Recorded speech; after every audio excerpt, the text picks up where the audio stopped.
welcome to the La Quinta Inn & Suites Invitational on the campus of Utah Valley University in Orem, Utah. Today we're going to be just recapping and introducing a little bit about the La Quinta Inn & Suites Invitational. Joining me today as broadcast partner is Tyler Whittison. Tyler, it's good to have you here, filling in for Steve Vale. Thank you, it's good to be here. We're just going to go over a few things here. The match will not start for about 20 more minutes. We got the team's warming up right now, but we just wanted to go over a few things, go over the standings right now. And it looks like, Tyler, right out of the gate, Michigan starting off strong, 2-0 right now, and looking to, be the dominant force here in the tournament. Utah Valley is 0-1, along with Cal Poly Slow also at 0-1. Those two teams facing off today. And then Santa Clara is 1-1. So Michigan just handed them their first loss this afternoon, just a few minutes ago. Kind of give us some of your thoughts, Tyler, as to some of the things, observations you've seen from the teams in the tournament thus far. Well, as we can see, Michigan, Alex Hunt, the outside hitter, that's a lefty. She's playing huge. She hit 360 against Utah Valley last night. And in women's volleyball, that's huge, especially for an outside. And poor Utah Valley, we only hit at 171. And our big player, Sarah Clement, she only got 12 sets. And, if we want to be successful, we got to get Clementine the ball. That's right. Seems like need to just improve their passing and do some other things to kind of get themselves back on track. We also noticed that Santa Clara has a pretty good team, pretty good balance, but they just weren't able to keep up with Michigan this afternoon. Like you said, that the real huge attack force from not only Alex Hunt, but also they have a couple other players in the middle with Claire McElhaney and also with Jennifer Cross in the middle, number 2. Both just really big hitters, big, tall girls, and they're able to kind of dominate the court, especially if they're passing well. So I know Utah Valley looking to get on track here. Right now we've got Cal Poly on the floor, and just an interesting note for Cal Poly is that they've got a new interim head coach, and she'll be kind of taking the reins from Coach John Stevenson. Caroline Walters, who is assisted by Justin Hutchings, who was a former teammate of mine here at Utah Valley, and he's been there with the program for 2 years. So looks like they've got a kind of a new regime there, so to speak, in California. So also just to note quickly, the setter for tonight from UVU is in her 2nd season, Brookelyn Campbell, and Brooklyn's going to be, she might be coming to talk to us after the game, they said, so we'll see if it ends up being Brookelyn or Coach Samatoa, so we'll kind of see what happens there. Yeah, this Cal Poly team is well coached with Justin. We should see some good things from them.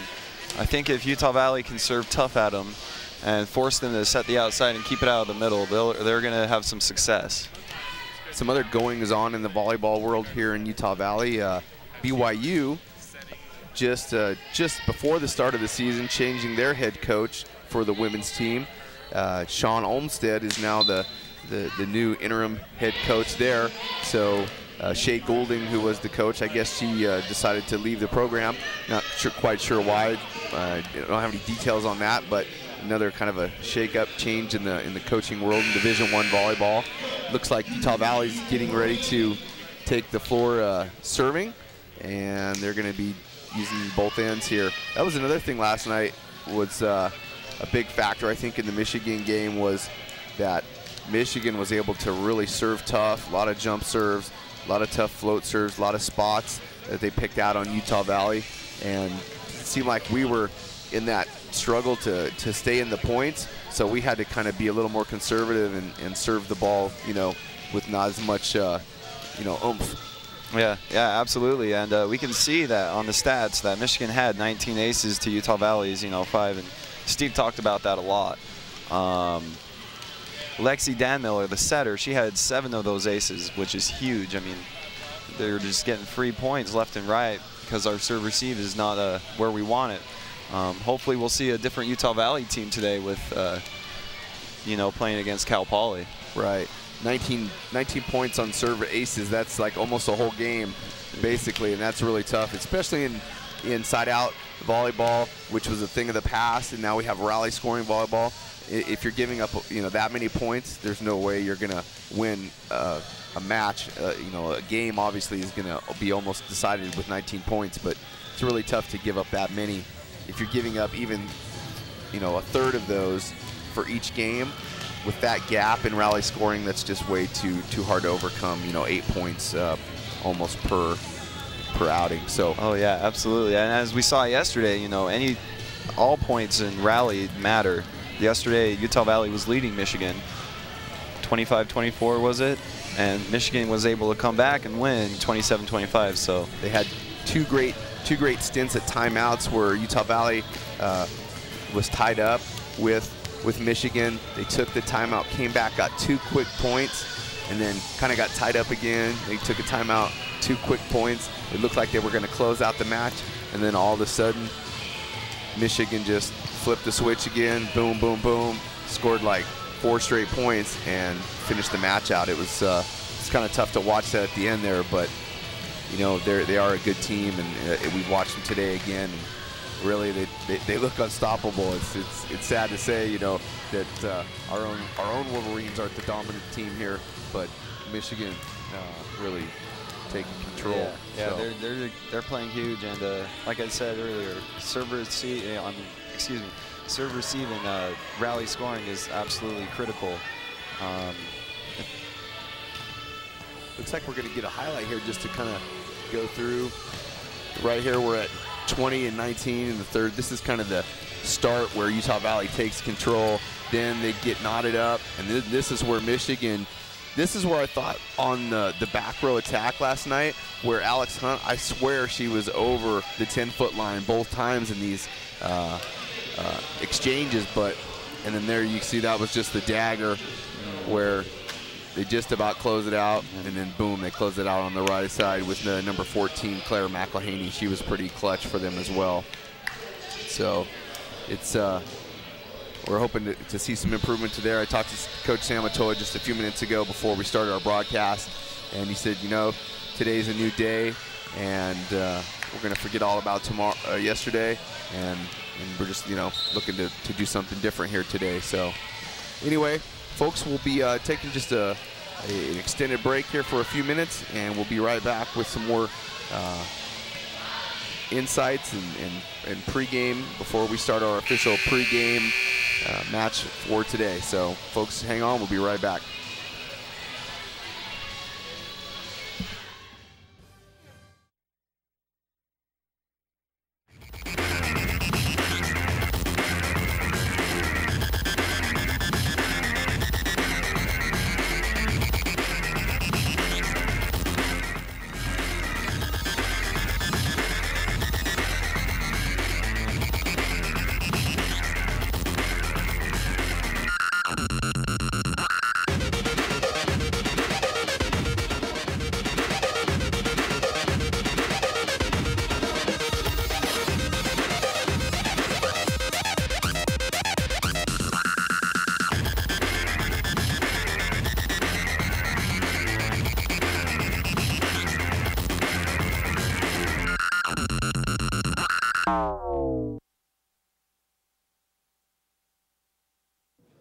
Dr. John is a real UVU professor, not an actor. So to tell his story, we hired a UVU student. Knowledge-based edification increases executive functioning in the frontal lobes. Yo, dude, UVU is more than an education. It's a life experience. Exposure to enhanced pedagogical approaches promotes neural activity in the limbic system. For sick education, get here and strap in. UVU facilitates the discovery of your personal Weltanschauung. What? Dude, you don't know everything yet. Utah Valley University. It's your university. Weltanschauung! We meet here once a week. It's a chance to discuss mostly. I've always been like super concerned about saving money, right? But like I really wanted like a good education too. I guess I really got green fever when like I found out how Utah Valley University can get me both. We have our regulars, and of course there are always our new ones every time. I'm Steve. Hi, Steve. This is my first week here. I'm really excited. This whole green fever thing's kind of just started for me. So. More and more people want to know about green fever. Come join the student section and cheer for the mighty Wolverines. Mighty Athletic Wolverine League sports passes are now available. Your mall pass gets you tickets to every NCAA home game, free food at the tailgate parties, prizes at the games, and lots of new friends. Get more information on their Facebook page or by calling Campus Connection at 801-863-8797. Go UVU!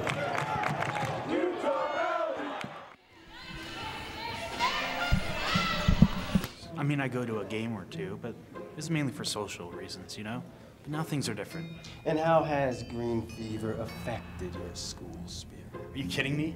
I never miss a sporting event, home or away. You got NCAA baseball, softball, basketball, cross country, golf, track and field, wrestling, soccer, volleyball.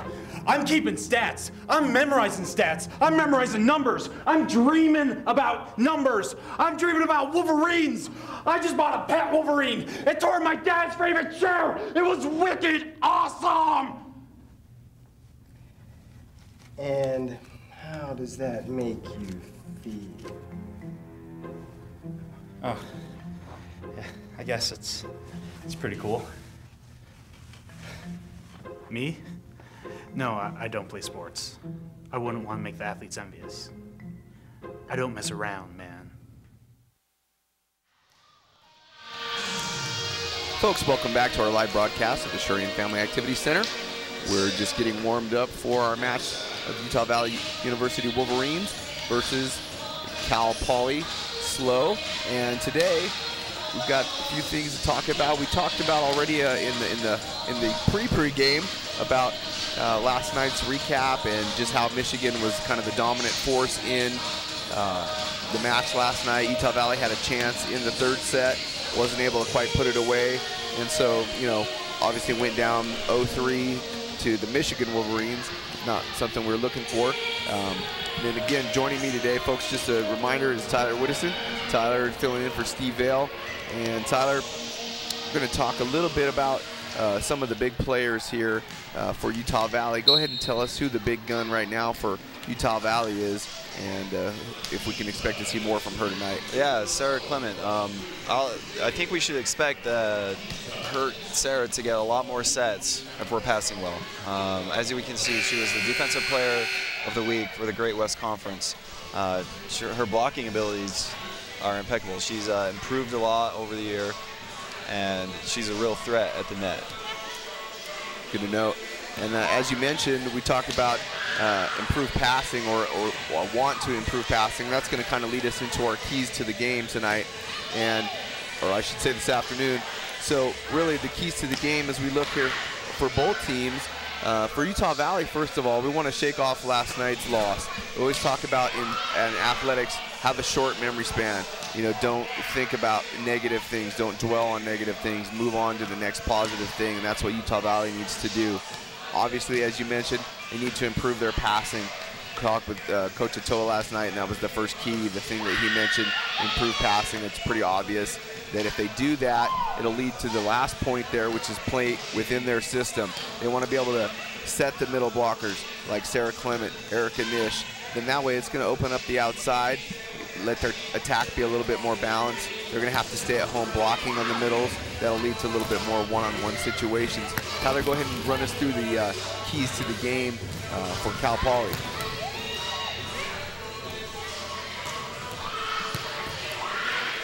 Looks like our graphic went away already. So I think some of the ones they had there, they brought it back here for us. Great. All right, for Cal Poly, they really want to minimize those errors that they make. Find the momentum, and they want to stay consistent. Cal Poly has a good team. I think Utah Valley is going to find success this afternoon. I think they're going to be a different team than they were yesterday. and they're going to come out on fire. I think another key player that really added last night was Patty Flagg when she came in Game 3, and it seemed like she really sparked the team a little bit. You know, she came in and got a bunch of really good digs and good passes, and next thing we know, you know, Utah Valley's in the lead. Yeah, she had a great instant impact, so to speak. Also, let's go ahead and go through tonight's, or I keep saying tonight, this afternoon's lineup. Todd, if you want to take us through the Cal Poly Mustangs.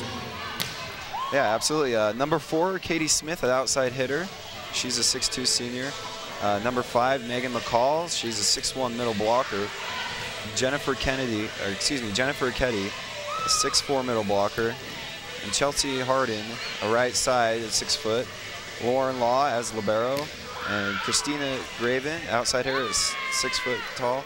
Shannon Garrett, a setter at 5'11". She's a freshman, it looks like. So freshman setter getting some action. And I'll go ahead and introduce starting lineup for Utah Valley Wolverines. So starting at libero, number 1, Patty Flagg. Number 2, Chelsea Heaps at the outside hitter position. Number 3, Brookelyn Campbell at the setter control. The other outside hitter will be number 7, Lindsay Barker. Number 10 at the opposite position will be JC Kuresa. And the middle blockers will be number 13, Erica Nish, and the defensive player, reigning defensive player of the Great West Conference, number 15, Sarah Clement. So, folks, those are our starting lineups. We'll be back in just a few minutes with the start of the match. Don't go away.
Folks, welcome back to Utah Valley University, hosting the La Quinta Inn & Suites Invitational. Utah Valley University Wolverines getting set to take on the Mustangs of Cal Poly. And looks like we're just getting ready. I think we're going to be having our national anthem and intro to the match here very shortly. And Tyler, looks like had a player kind of go down in warm-ups there for the Wolverines. Looks like number 4, Jeremy Barney. Looks like she may have tweaked her ankle there. I think she was hoping to get some action today, but that's going to delay that a little bit. I don't know if it's a high ankle sprain or what, but kind of where the trainer is working on her a little bit there. Looks like she's a little bit emotional about that, and obviously understandable. So looks like we're going to go to the national anthem. So we'll take just a short break of silence, and oh, maybe we're going straight to intros. Let's see what happens. They didn't tell us.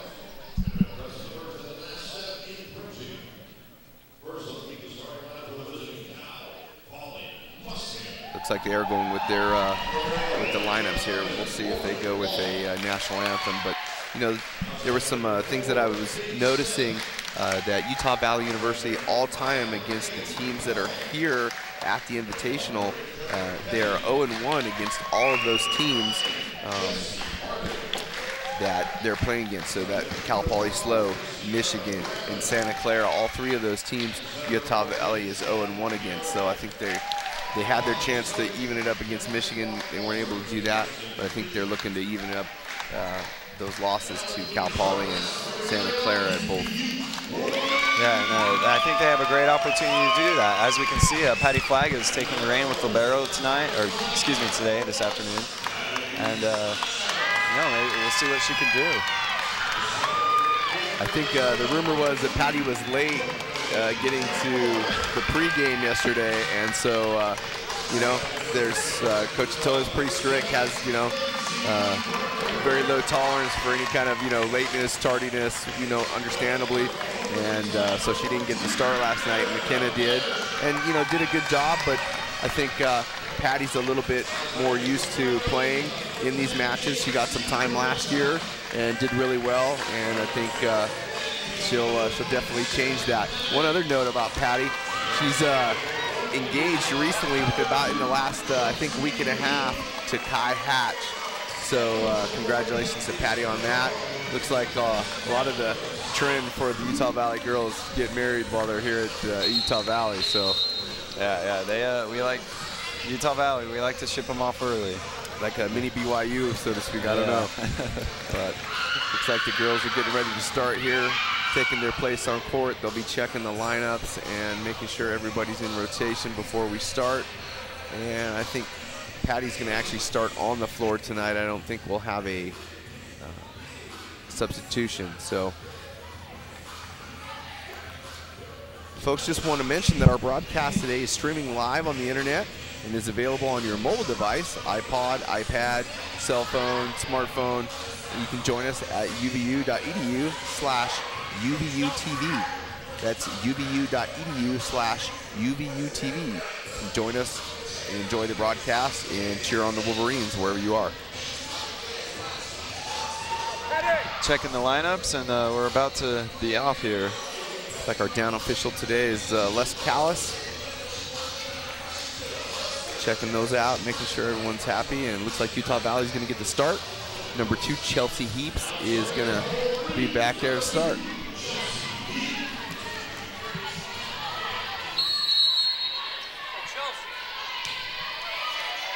Deep float serve by Chelsea's not handled real well by Cal Poly. Good swing on the deep set. JC Kuresa on the right side, not able to put the ball away. Utah Valley's going to the defense. Picks up a good dig. Cal Poly still trying to pull something on the outside here. Utah Valley with another dig. Pushing outside to Lindsey Barker, who gets the kill.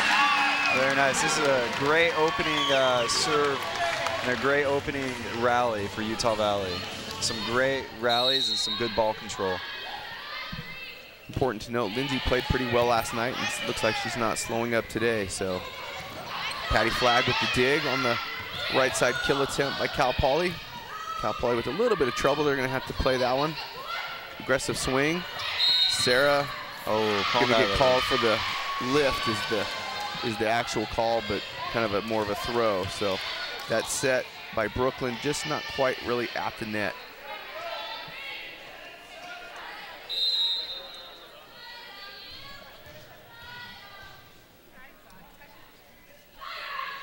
And that's number 5, Megan McConnell, serving for the Mustangs. Lindsey's going to get a kill attempt again and puts it in the back corner, Tyler. Yeah, that is just a great shot. That is range, and for her being a freshman and having that range, that's great.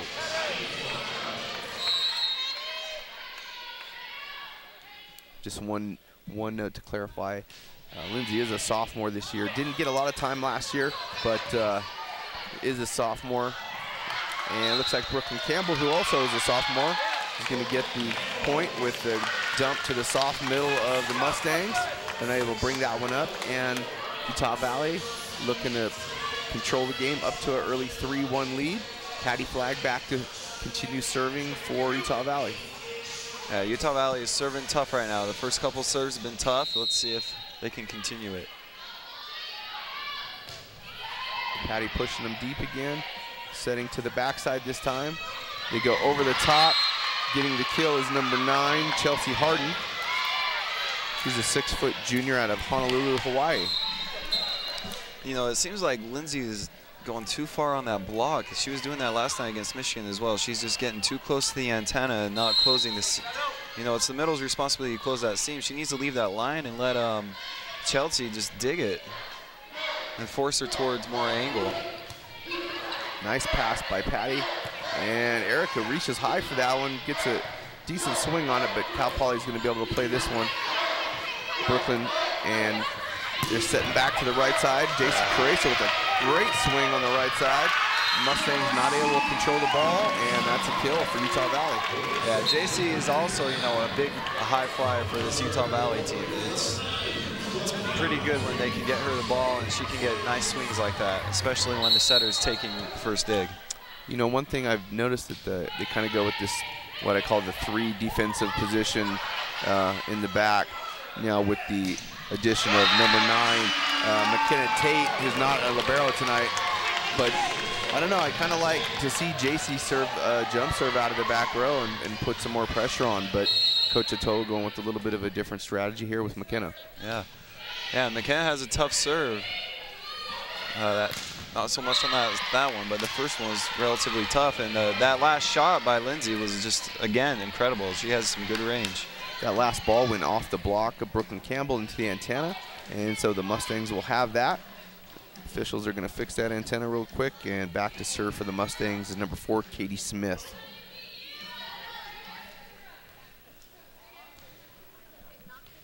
And looks like we're all getting adjusted there, ready to go, and Mustangs are going to serve.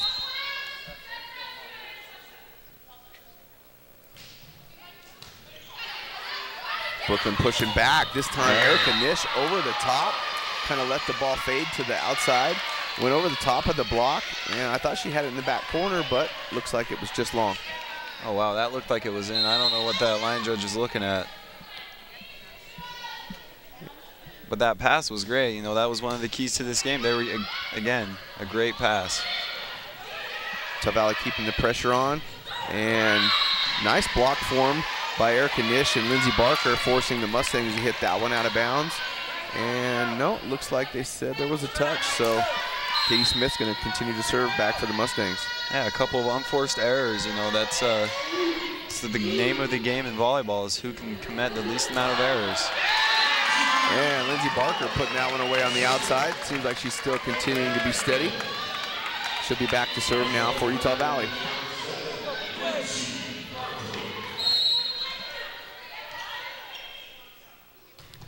Lindsey serves deep, trouble, and it looks like that's a double contact called on the Mustangs, and Utah Valley earns another point. They're up 7-5 here in the opening set. Yeah, that's service winner. That's a great serve. That one passed well this time by Cal Poly with a good set to the outside. Number 12, Christina Graven, putting the ball away out there over the top of the block. Yeah, I think that's a ball that, you know, Patty can pick up. It seems like she's collapsing a little too much in the middle. She needs to take at least a half a step back. They like to keep that middle back, whoever it is, playing deep. That time, Chelsea Heaps going deep to the back corner. Kind of page of the book out of the Michigan game there. They were wearing out that, what we call the 1 position on the court, and getting a point. Yeah, already we're seeing the outside hitters, you know, having some nice range, whereas last night they were getting blocked a little too much, I think. Big block by Sarah Clement, and this time Brookelyn does what we were talking about last night. You were sitting here with Steve and I when I was mentioning the fact that sometimes she kind of tries to hit the ball left-handed, but you know, isn't naturally left-handed, so it's not very hard. Where if she kind of like throws it down a little quicker, then that's a better play. It's going to be, you know, a little bit shorter in the middle, not have so much depth to it. And that time she did that and executed. So, folks, Utah Valley jumping all over Cal Poly right now, up 9-6 in the first set. We'll be right back.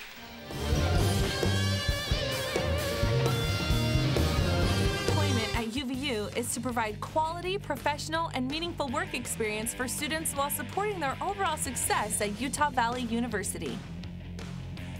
The UVU Student Employment Office is dedicated to serving students with a variety of meaningful work opportunities as a part of their university experience. Jobs are accessed through the UV Job Board. Positions include hourly on and off campus jobs, internships, federal work study, and the International Student Employment Program. Some of the services we provide are career assessment, internships, and job shadowing.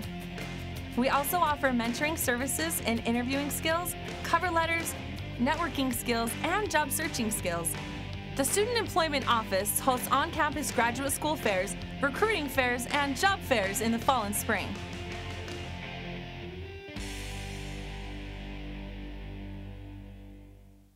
Come join the student section and cheer for the Mighty Wolverines. Mighty Athletic Wolverine League sports passes are now available. Your mall pass gets you tickets to every NCAA home game, free food at the tailgate parties, prizes at the games, and lots of new friends. Get more information on their Facebook page or by calling Campus Connection at 801-863-8797. Go UVU!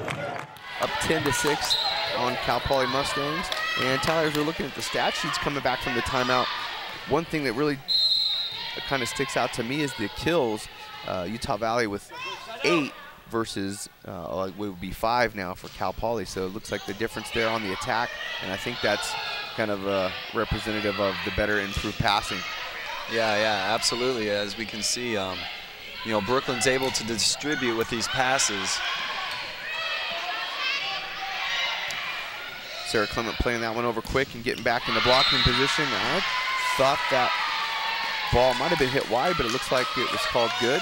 And so the Mustangs are going to kind of continue on. They're crawling back 8-10 right now in the first set. Back to serve for the Mustangs is number 14, Shannon Garrett. Yeah, that line judge, that's the second call. That's kind of iffy. Far push out there by Brookelyn, but it was quite a bit off the net. Had good tempo to it and, you know, good distance out to the antenna, but it was just about 5 feet off the net, almost to the 10-foot line area. Yeah, Chelsea's very athletic. I think she can make a better shot with that ball. She's has to make sure her feet get there.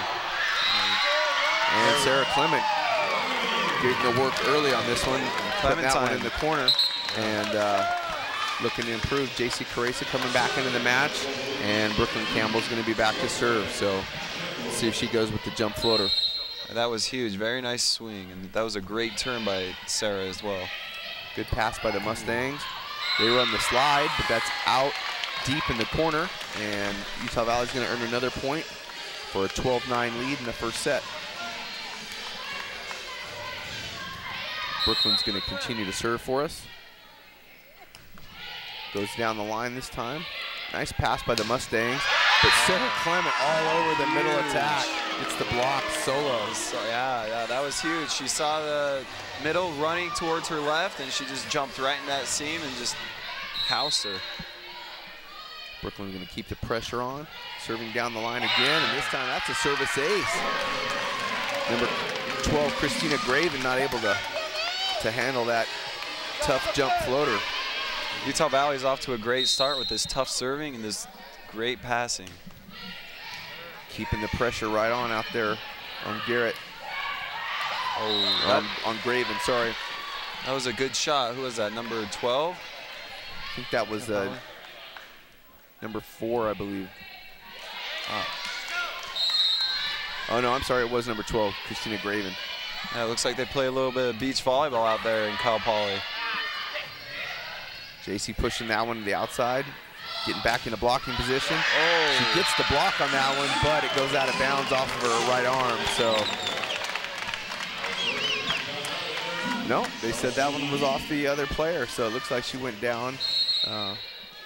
Nice block, yeah, Chelsea Heaps back to serve.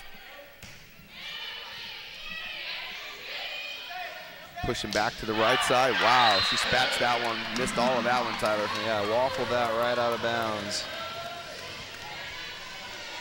I think on that block, JC actually blocked it back into the head of number 4, Katie Smith. Nice pass again by the Mustangs, but big block. Sarah Clement and JC Kuresa all over that one. And Sarah is quickly earning her Defensive Player of the Week stats in this match. Yeah, absolutely. Her block is huge right now. She's reading the ball very well. Boy, and they are picking on this left side player for, it's not really just the player, but the left side hitter position, the outside hitter position. Man, they're making them pass almost every ball. Yeah, we have a substitution here. Looks like number 6, Molly Pond, in to replace number 12. See if she can get some passing down for the Mustangs. Patty gets that one up just off the shoulder. You know, that I don't think was a bad contact, Tyler. It wasn't a great, perfect set, but the ball went straight up right where she set it. That's kind of a tough call. I've seen worse tonight. This afternoon, sorry.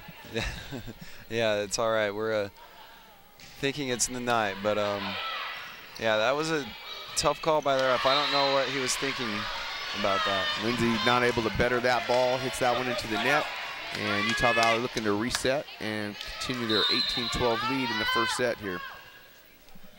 Back to serve number 5, Megan McConnell for the Mustangs. And that ball goes long. Chelsea Heaps finally getting the eye on that one. She had a little bit of a struggle passing yesterday, and she looks like she's shipped that off and ready to go today. Patty Flagg back to serve for the Wolverines. Keeping the pressure on the left side hitter position for the Mustangs with the pass. Nice dig that time by Chelsea.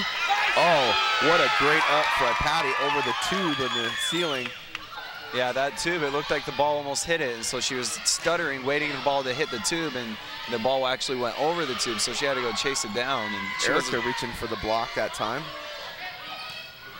Brookelyn with the up, and Patty with a great set out to JC, JC just, I don't know, just maybe her wrist just too soft of a shot. She forgot she was indoor, that she could still open hand tip that one, I guess. Yeah. See the replay here. Seems like she just kind of miscontacted it. Looking to get this one back.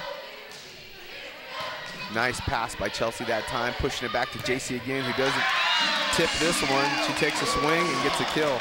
Yeah, I really like that repeat set to let JC redeem that mistake. And yeah, that's important for setters to know about hitters' mentality. That's if they go back to hitters, they kind of build their confidence that way instead of letting them finish in the hole, so to speak.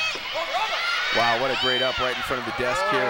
Patty Flagg just made this crazy, amazing short third hit, or third contact, and just barely got that over the net, and the Mustangs had no idea what to do with it. Yeah, libero kill. That was a great rundown. McKenna with that little, she's got like a kick jump serve back there. It's effective though. She's scored at least 3 points with that. Going to cause another timeout for Cal Poly. Utah Valley up 22-13 right now. Not looking to give up their lead, looking to close this first set out. Coach Atoa going over with the girls. I'm sure some key points coming back from the serve for Coach Atoa. The first thing you know he's going to talk about is not missing the serve coming in from the timeout. That's so important. Yeah, absolutely. You know, I mean, it is 22-13, but at any point, Cal Poly can make a run, and its score could be, you know, down 2 points, down 1 point. And there's so many times where in volleyball, players will miss their serve after the timeout, and, you know, it really eliminates the fire that the team has created before the timeout.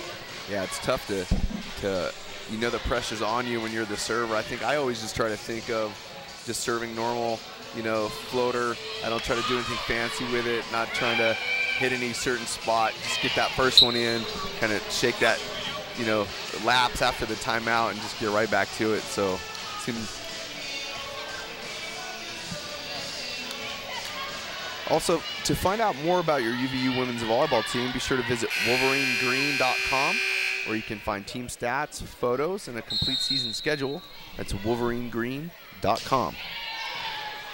And McKenna Tate continuing to serve.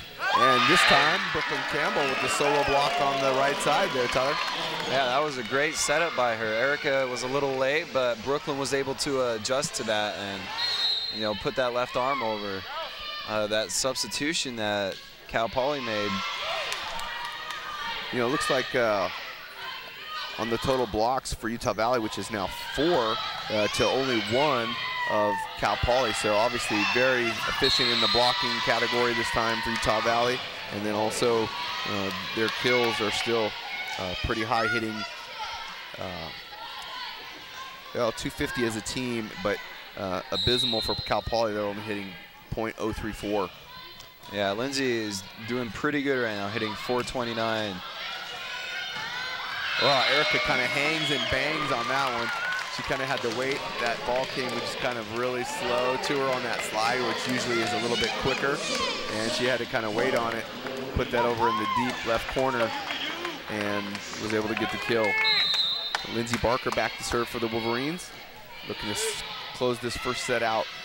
And they're picking on that new player like Steve was talking about last night. As soon as the sub comes in, automatically start picking on that new player. And seems like it's paying off with that little mental error she just made to give Utah Valley the win on this first game. Yep, that'll do it. First game, Utah Valley takes 25-14. And folks, will be right back. Don't go away. Wolverines looking to get a win today.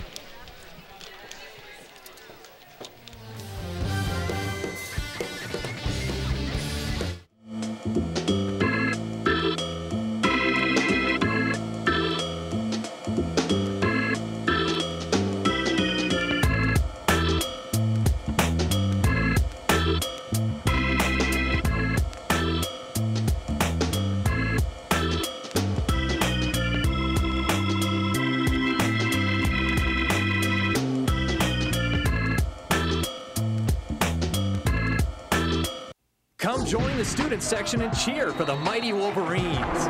Mighty Athletic Wolverine League sports passes are now available. Your mall pass gets you tickets to every NCAA home game, free food at the tailgate parties, prizes at the games, and lots of new friends. Get more information on their Facebook page or by calling Campus Connection at 801-863-8797. Go UVU!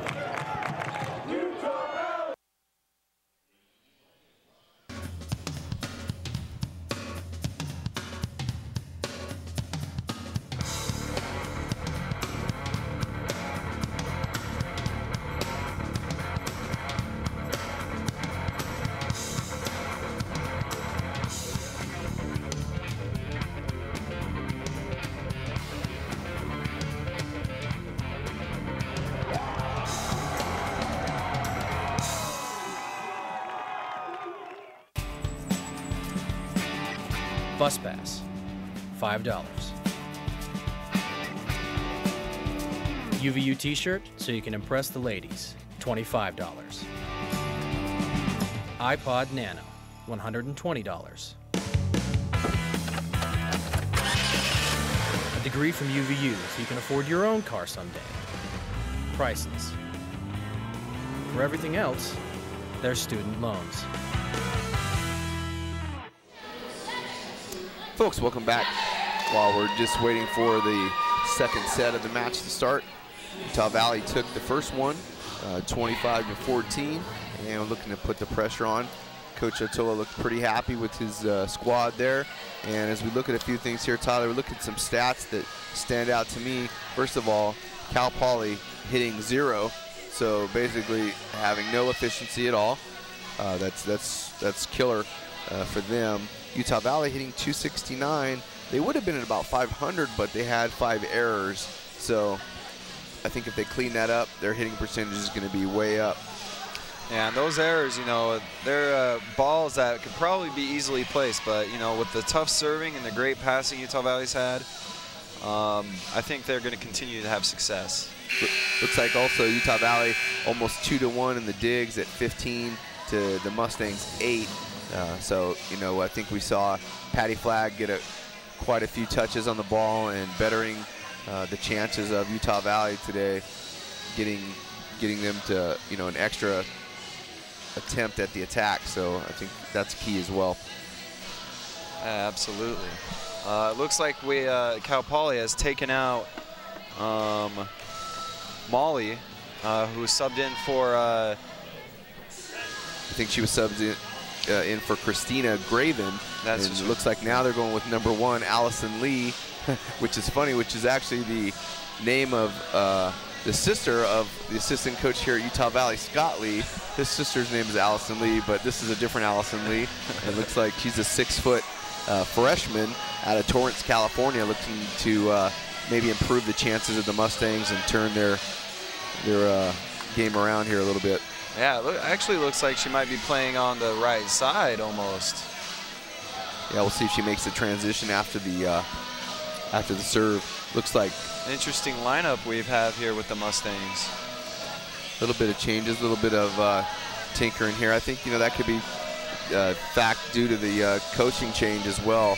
You have a new coaching change, and so some different philosophy, different strategy. And so with these coaches now, they're going to be kind of taking the reins with Coach Walters and her assistant there. Looks like they may go in a different direction here.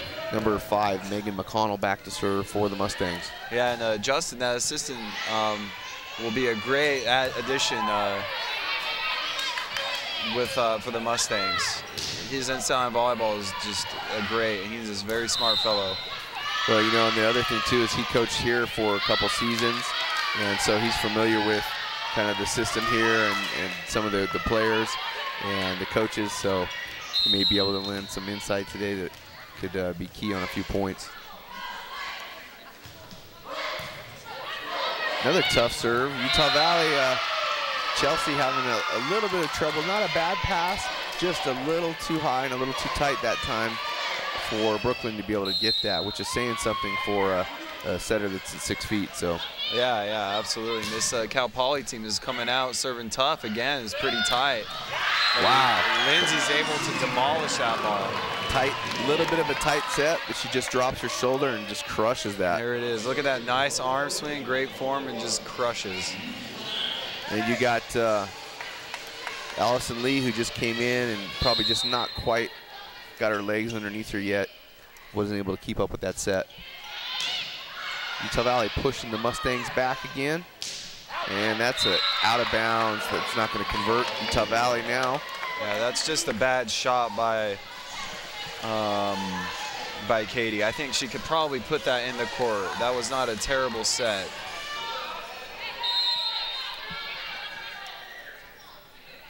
Patty Flagback serving for the Wolverines. That's a good pass by the Mustangs. They utilized the middle that time. Able to get a kill from number 8, Jennifer Ketty. Jennifer's a 6'4" junior out of Missoula, Montana. Patty just not quite there on that dig. Nice jump serve by Allison Lee. Good touch. Nice tip by JC. That one's blocked in the middle by Erica Nish. Mustang is going to get another chance to play the free ball here. Nice free ball pass by Patty. And Lindsay ripping off the top of the block for the kill. Yeah, Lindsay's playing phenomenal right now. It almost seems like when JC's getting set, it's almost too low for her, and that's why she's having to tip so much. But or she could be late, one of the two.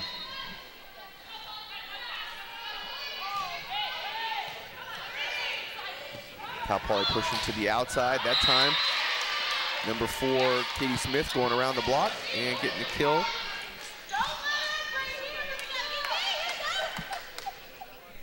I've got the score listed as 3-4, but I thought it was 4-4. So we'll see if they make a change there.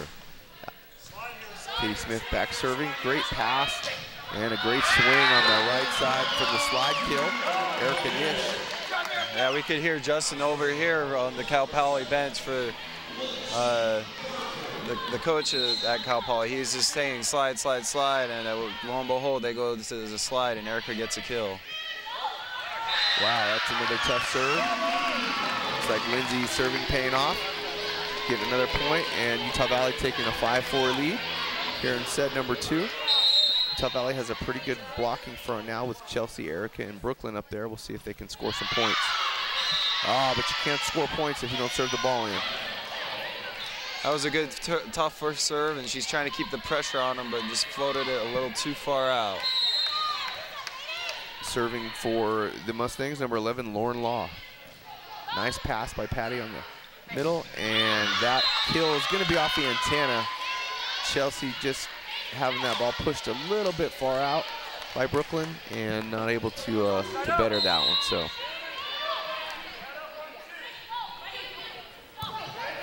nice pass again, libero, and this time detonating, down the side. Same thing, calling the antenna again. Watch this replay. Maybe not. But just a small difficulty there with the replay, but yeah, it looked like she hit it right down off. Just must have nicked the antenna that time. Yeah, Lauren Law is serving pretty easy. This should be an easy side out right now for Utah Valley.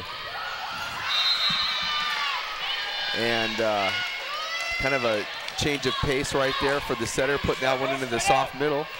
The coaches for the Mustangs not quite happy with that play. I think they wanted that pushed out in system, but Utah Valley still kind of struggling to put a ball away here. Chelsea Heaps, I think she's looking to probably get maybe substituted for. Coach Atoa smartly calling the timeout while Cal Poly takes a 9-5 lead here in set number 2.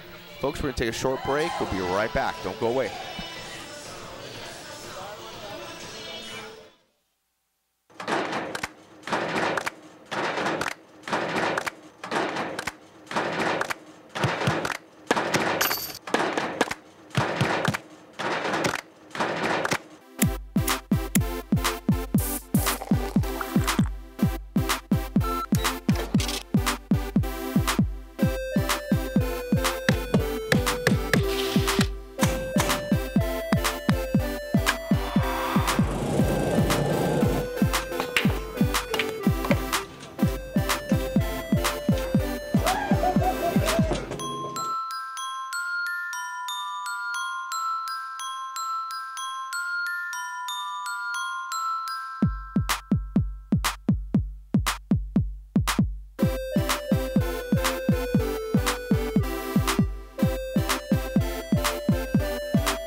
Utah Valley University. Your life, your beat, your university. Folks, welcome back.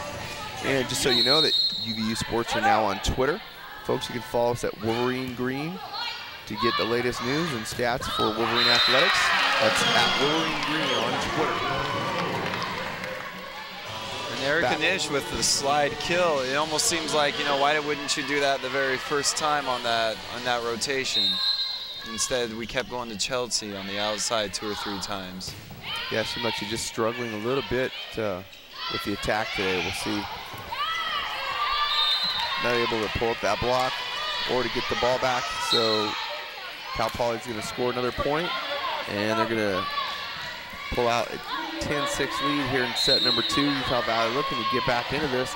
Not passing bad or playing terribly, just had a small stretch there where they just couldn't convert. Pass by Lindsey Barker that time, and that set just looked like to me she might have leaned back just a little too far on that one and just mishandled the ball, and so they called double contact on her. Yeah, the ball looks like it might be a little slippery. Serving back for the Mustangs, number 14, Shannon Garrett. And she's going to go with the jump floater.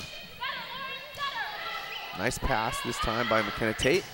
And Chelsea getting one off of the shoulder of McKenna, or of Shannon Garrett, and scoring the point.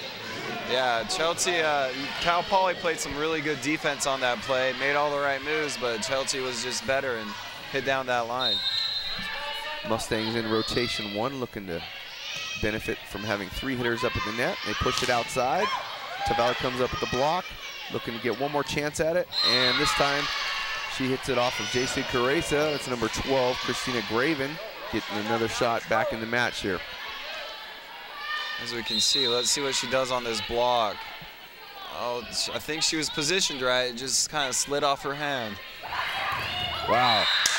Sarah Clement using the block on that one, just going right at it and tooling it out of bounds.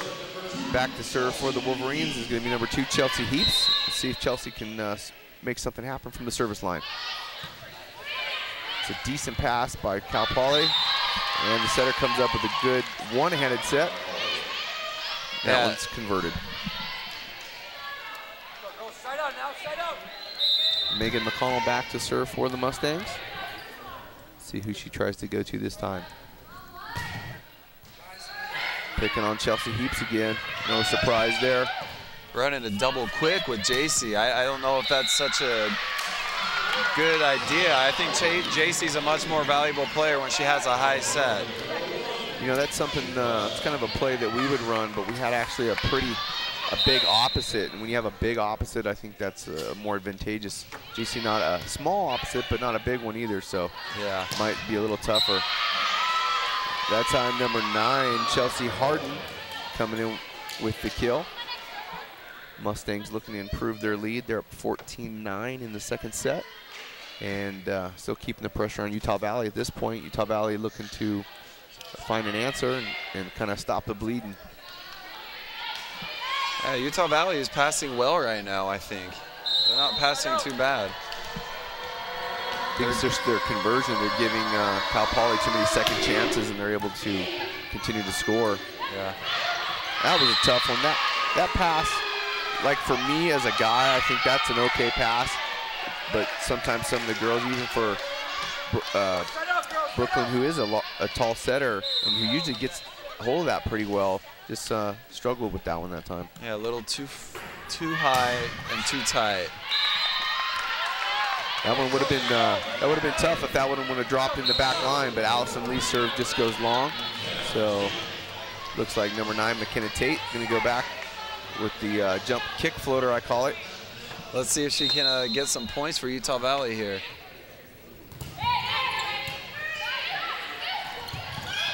Utah Valley picking up the setter tip. Brookelyn pushing to the outside. Lindsay going off of the block, but it was a low swing. And that one's blocked back into the court. So that's another point. And another timeout by Coach Atoa. Cal Poly taking a 16-10 lead here in the second set. Folks will be right back. Don't go away. Utah Valley looking to come back in the second set. Think back to when you were a child. What did you dream of becoming as an adult? A pilot? A teacher? A nurse? Maybe a mathematician? A mechanic? Or a scientist? Did you dream about helping others and achieving great things? Now imagine a place where everyone is focused on your success, where ideas flow and dreams are realized. Imagine an education that is personal, engaging, fun, and professional. A place where your professors know you by name and are devoted to your development. With an education from UVU, all of this becomes true. Utah Valley University. It's your dream. It's your university. Folks, welcome back to the match. Cal Poly with a 16-10 lead over Utah Valley. Right now, Tyler, as we're looking at the stats, a couple things that I've seen here. We've got 6 tied scores, 2 lead changes, and now, obviously, Cal Poly in control of the second set. And what I've seen here the most is that Utah Valley's hitting percentage is going way down, and Cal Poly's is going steadily up. So I think that's the big factor here in the second set. Yeah, Cal Poly just seems to be taking care of the ball. Even if it's a bad set, they're still keeping it in play. Looks like Lindsay taking care of the ball that time. Push it to the outside. You see she goes right through the side of the block there, right in the seam, what we call it, and gets to the floor. Wow, they tried to go cross court on that shot, but that one was wide. And Lindsay's going to keep serving for the Wolverines. See if Chelsea can get something started here in the front row. If not, I've got a sneaky suspicion she'll be coming out pretty quickly if she's not being effective. Yeah, absolutely. That outside position is, they need to be playing, they need to be more consistent than any other position. Oh, pulling over on that play. Wow, I thought she had total rights to that ball. That ball was on the plane of the net. In my opinion, once it's there on the plane of the net, kind of where it's in that middle of the net, it's pretty much fair game. And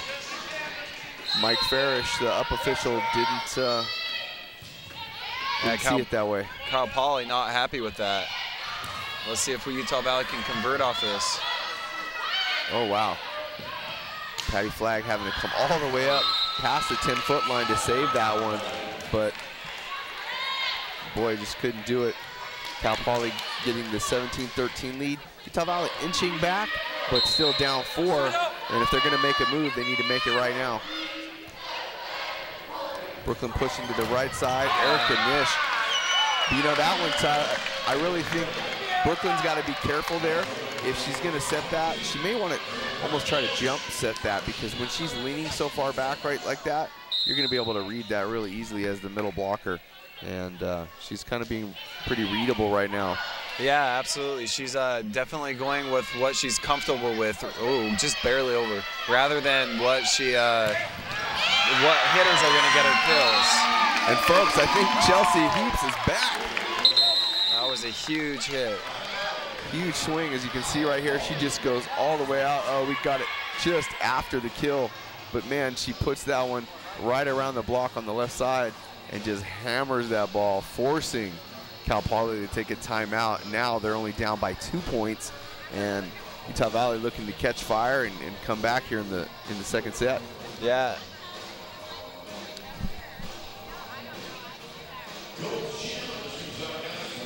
To find out more about your UVU women's volleyball team, be sure to visit wolverinegreen.com, where you can find team stats, photos, and a complete season schedule.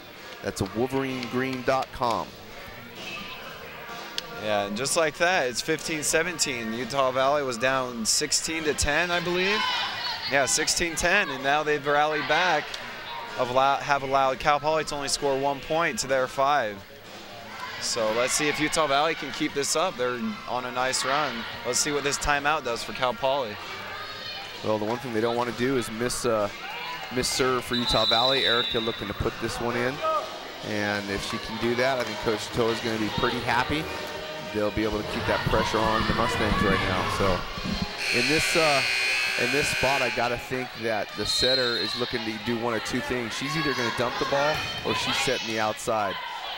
Oh. And she's forced to just try to stab at it that time. Chelsea Heaps all over with the block. And Utah Valley inching 1 point closer.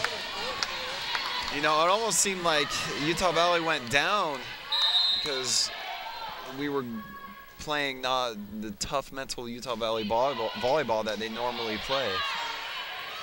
You know, now they've kind of got back into it, and they're playing that good, tough Utah Valley volleyball just like that, 17-17. And see, this is a tough spot right here for the Mustangs, because right now the Mustangs are really predictable. They've got one of like really two options because of their passing is limited. So either the setter's going to take it or they're going to push it outside. They don't have a real back row option.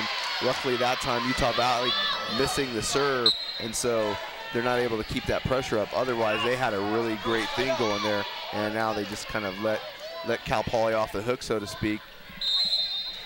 Yeah, so let's see what Utah Valley can side out this first ball and make another run.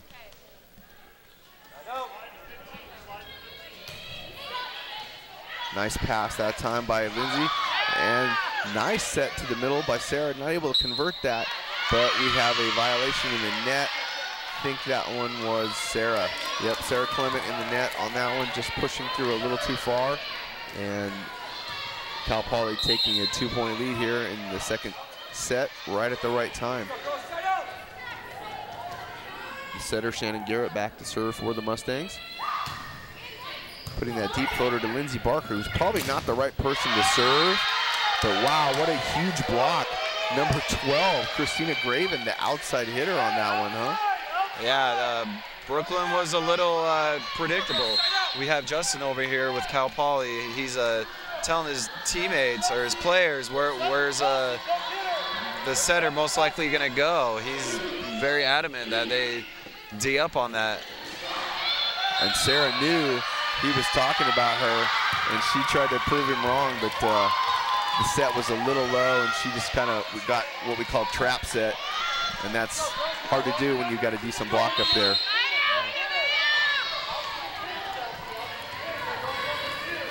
(21-17) right now in the second set. Cal Poly looking to put this one away if they can. And that's another error, I thought, by Chelsea Heaps, but gets pulled out by the net violation on, I think it was number 9. I think number 9, Chelsea Harden, playing on the right side here. Yeah, that's a good rotation to get out of. Let's see if Utah Valley can capitalize off this now. And Mustangs back in rotation 1 with all 3 hitters across the front row. Garrett pushing out. That time number 12, Christina Graven, putting the ball away, doing what she needs to do, giving the Mustangs the opportunity to win this second set. Utah Valley was making a move, but looks like it's kind of been put on hold for a moment. Yeah, it almost seems like Brookelyn let Justin get in her head a little bit. And Brookelyn was being a little predictable, and yeah, let's see if she can get out of that. A nice kill right here by JC. And that's where it's really nice to have a go-to hitter. If you got that go-to hitter, it doesn't matter what anyone else is saying or doing. You're going to go to that person and know that you can side out. That ball right there was blocked nicely in the middle by Sarah and I think it was Lindsay, but I believe the attack was over the 10-foot line anyway, so I think they would have called that. Yeah, that was close. Wow. Chelsea Harden, or no, I'm sorry, Megan McConnell with just kind of a tap over the top of the block, getting the ball to the floor, and they're up 23-20, looking to push into set point territory. Yeah, Utah Valley is just getting kind of burned on these deep shots and these short shots. Wow, that's a tough serve to miss right there, Tyler. You really want to keep the pressure on. You're kind of trying to close this set out, and you open the door for Utah Valley right now. So Mustangs, I'm sure, not happy with that. Patty Flagg back to serve, serving a tough floater deep. Going to make the middle predictable there, but this time, number 8, Jennifer Ketty, kind of cleaning up the mistakes, giving Cal Poly their first set point here in the second set.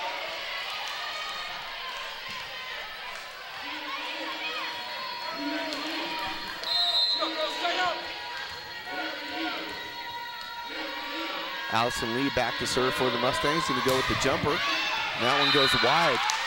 Boy, something about this, Tyler, the Mustangs, every time they get close, they keep leaving the door open for Utah Valley, not able to finish this one out on their own terms. So we'll see if McKenna, who's been serving pretty well, if she can put some more pressure on and see if she can even this match up at 24-all. We'll see what happens. Yeah, that's a good way to start right there with that serve. Oh, wow. That's a gutsy play by Shannon Garrett there. I don't think the coaching staff is real happy with that, but Cal Poly taking the second set 25-22 as we go into halftime. Folks, we'll be right back after a halftime break.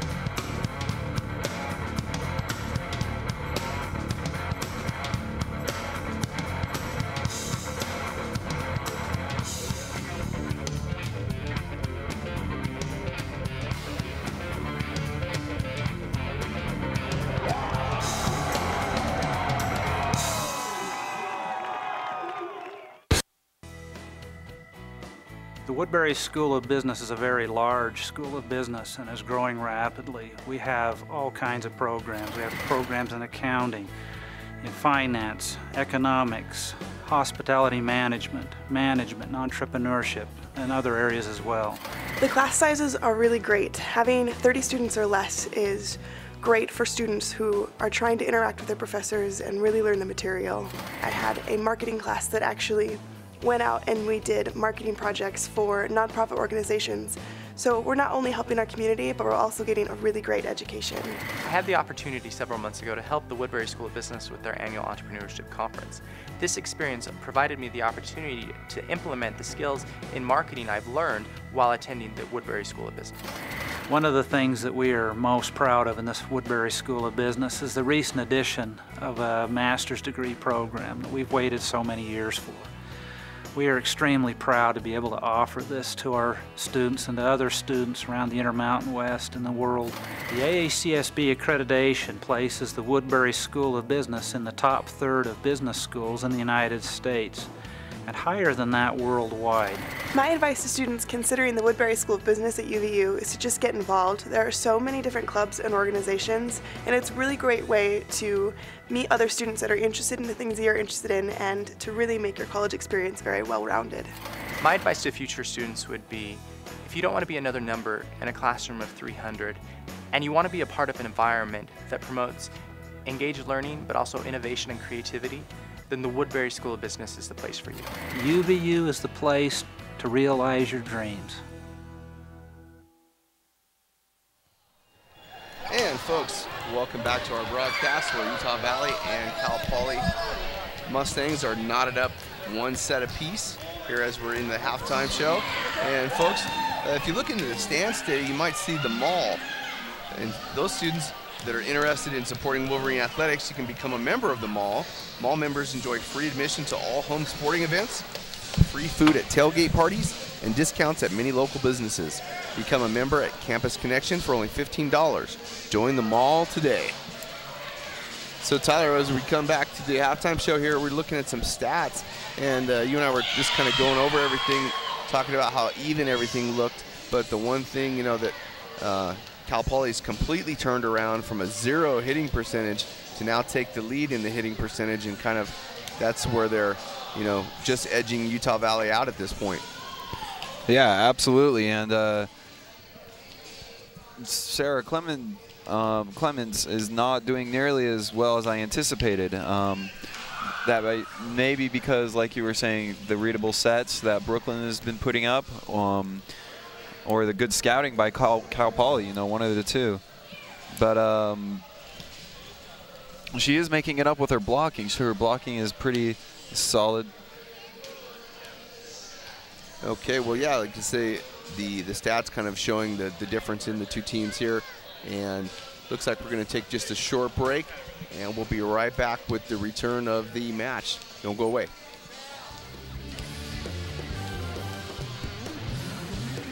What's that?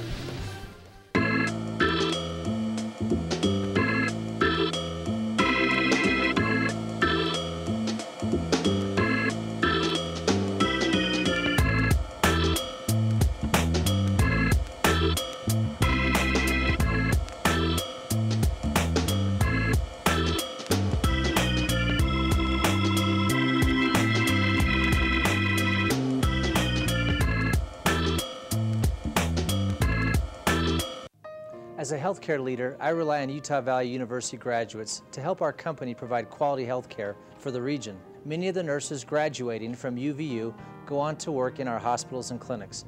They are superbly trained and are excellent employees who tend to stay in the area and remain employed with us for years. This is just one example of how UVU is serving the economic development needs of the region and the state. Stop by the campus to see for yourself. Utah Valley University, it's your university. The UVU students that we have at Mountain View Hospital are as well educated and well prepared for the workforce as any of the students that I've seen from any other programs. And I would stack a UVU nurse up against just about anybody. We've hired several UVU students over the years to do various roles for us, some full-time staff positions, many on a freelance basis, and it's all been really positive. I like their attitude and I like their depth of knowledge. We found that UVU students have been very well prepared in their educational background. They've got good work experiences that allows them to fit in very well in our office environment and contribute very well to what we do at the tax commission. I think the quality of education here at UVU is very good. The quality of experiences they get here on campus and the things that are expected of students helps prepare them very well for the workplace. I really like working with UVU students because, first of all, they have great attitudes. They seem to enjoy what they're getting into. I also like the fact that they have some experience. They understand a live production. They understand the elements that that go into that, and they're very real teachable. UVU does have a tie to the community, and we are a community hospital. A lot of the students here at Utah Valley University are local students who are interested in serving their communities, and that's really what we do at Mountain View Hospital. We're very pleased with the students that we've hired. We hire quite a few students here on campus. I think as I went back and looked, we hire 8 to 10 students a year approximately. They fit very well into our work environment, perform very well. Well, again, I think it's that connection to the community. It's a connection that the university has to all of the communities here in Utah County. It brings really a diversified population together, and if you look in terms of a product, the student that's produced from Utah Valley University, again, they're well educated, they're prepared, they're ready to go. I would pick a school that will offer you that hands-on experience in a real-world way. UVU has always been really solid that way, and I think that it's a good choice. You'll get good hands-on experience, and that's why I like UVU students coming to work for me. I'm Joe Luce, an anthropology student at UVU, and this is my classroom.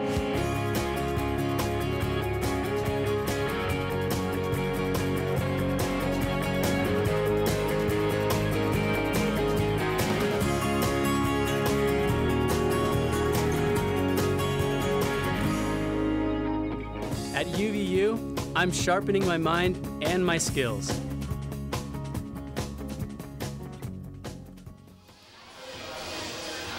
Folks, welcome back as we're just warming up, getting ready to start the third set here. Coming back from our halftime, looks like all the prizes have been won and the folks are just getting back to their seats. So it looks like Utah Valley looking to keep that pressure on. We talked a little bit to one of the assistant coaches during the halftime show and says that they're, just looking to kind of get back to what they were doing. Assistant coach Scott Lee says they were a little bit disappointed with their momentum and some of the plays that they executed, but I think they feel that they can get this one back under control. So, yeah, absolutely. I was just looking at these stats once again, and one thing I noticed is Cal Poly's serving. They are not serving tough at Utah Valley at all. I would imagine that Utah Valley is going to really capitalize off that and keep serving tough at Cal Poly and create problems for them.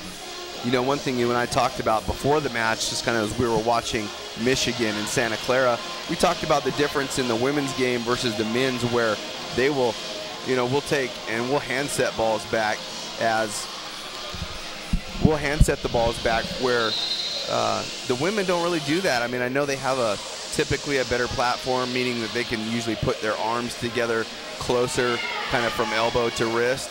And where guys, we have broader shoulders, bigger muscles, and so usually sometimes that doesn't work as well for us.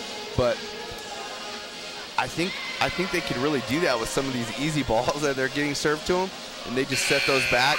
Either way, they're not passing that bad. It's just the conversion, as we talked about in the stats, where the hitting percentage for Cal Poly is just improved. And we've seen some errors. We see that, even on the attack, the total errors so far for Utah Valley is 7.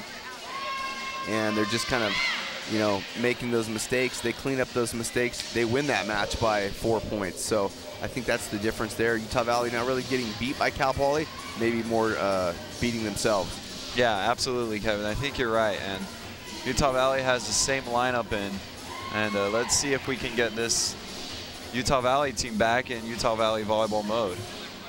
Looks like we're getting ready to start. They're just checking lineups here. Les Callis, the down official, going through Cal Poly side. And he'll check in over here, and then I think we'll be all set to go. Looks like serving for Utah Valley is going to be number 13, Erica Nish. Erica having a pretty good match tonight. Erica is hitting 500, and she has 4. I'm sorry. Yes, Erica has 3 kills on 4 attempts, so doing pretty well, and also looking to probably improve that a little bit here. She's got some more sets coming to her, I'm sure, for the third set. So looks like we're all ready to go. And we're going to start the third set here in just a second.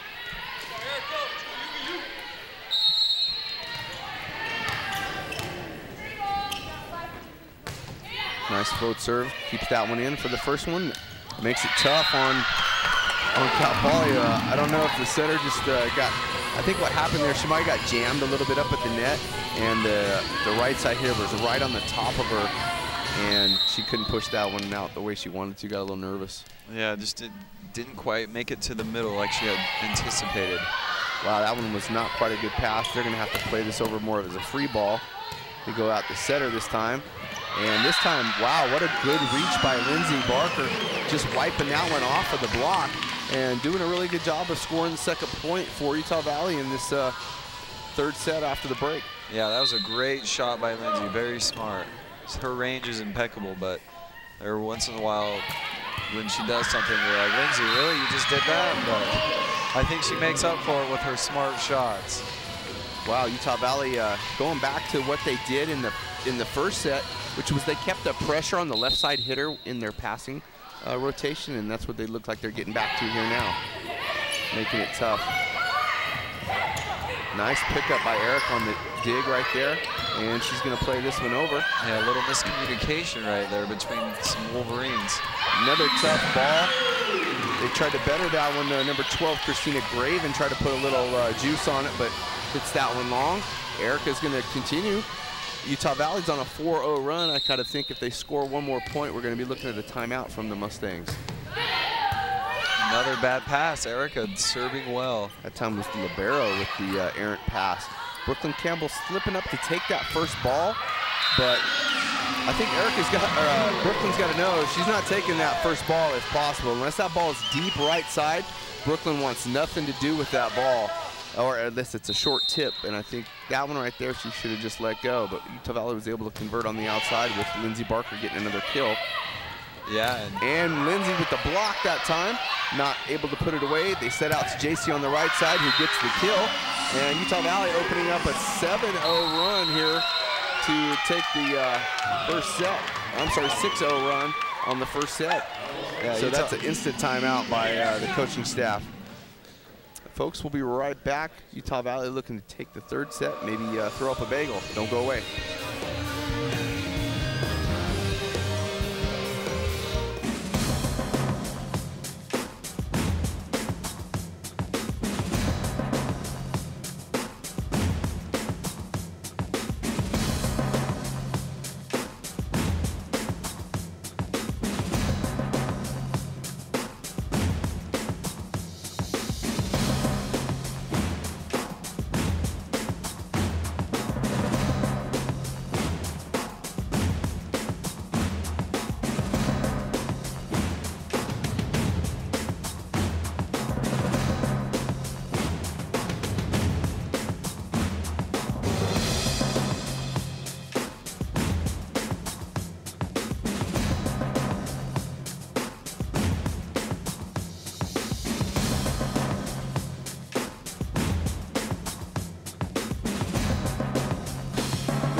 Folks, welcome back to our live broadcast at the Shurian Family Activity Center and the La Quinta Inn and Suites Invitational, where Utah Valley is up 6-0 in the third set, looking to take a commanding lead over the Cal Poly Mustangs. Tyler, looks like Utah Valley's got their foot on the gas on this one. Yeah, absolutely. Cal Poly hasn't started serving yet. When they side out, see if they can score some points, but with the way Utah Valley's reading the offense of Cal Poly, I don't think that's going to be happening anytime soon. JC Kuresa playing up to Chelsea in the back. And boy, Chelsea, I don't know if she didn't see it or closed her hand or what happened there. Just a little bit of a miss hit. Otherwise, I think she would have been able to contact that one pretty well. Maybe she got underneath the ball just a little too much. Cal Poly working on the French fry now. Seeing if they can score another point, get them off of that one. Lindsay putting the ball back into play for Utah Valley, and they're going to go to the middle. Utah Valley picks it up, but not quite able to control it. And Cal Poly with a 2-6 deficit here in the third set. Coach Sam Matola wants some focus and wants Utah Valley to side out quickly, I'm sure. Good communication right there. Yeah, from Coach Atoa to the Patty Flag. Yeah.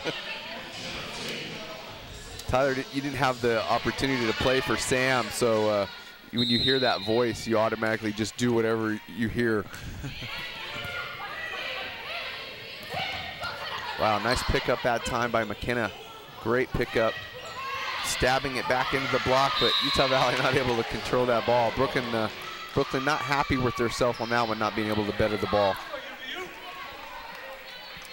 Yeah, Cal Poly's trying to make this little run, but I think Utah Valley is going to be okay. Number 1, Allison Lee back to serve for the Mustangs. See if she can do something with that jump serve down the line. Pushes out by Brooklyn Campbell, and Lindsey Barker continue to be pretty steady at the outside hitter position today, Tyler.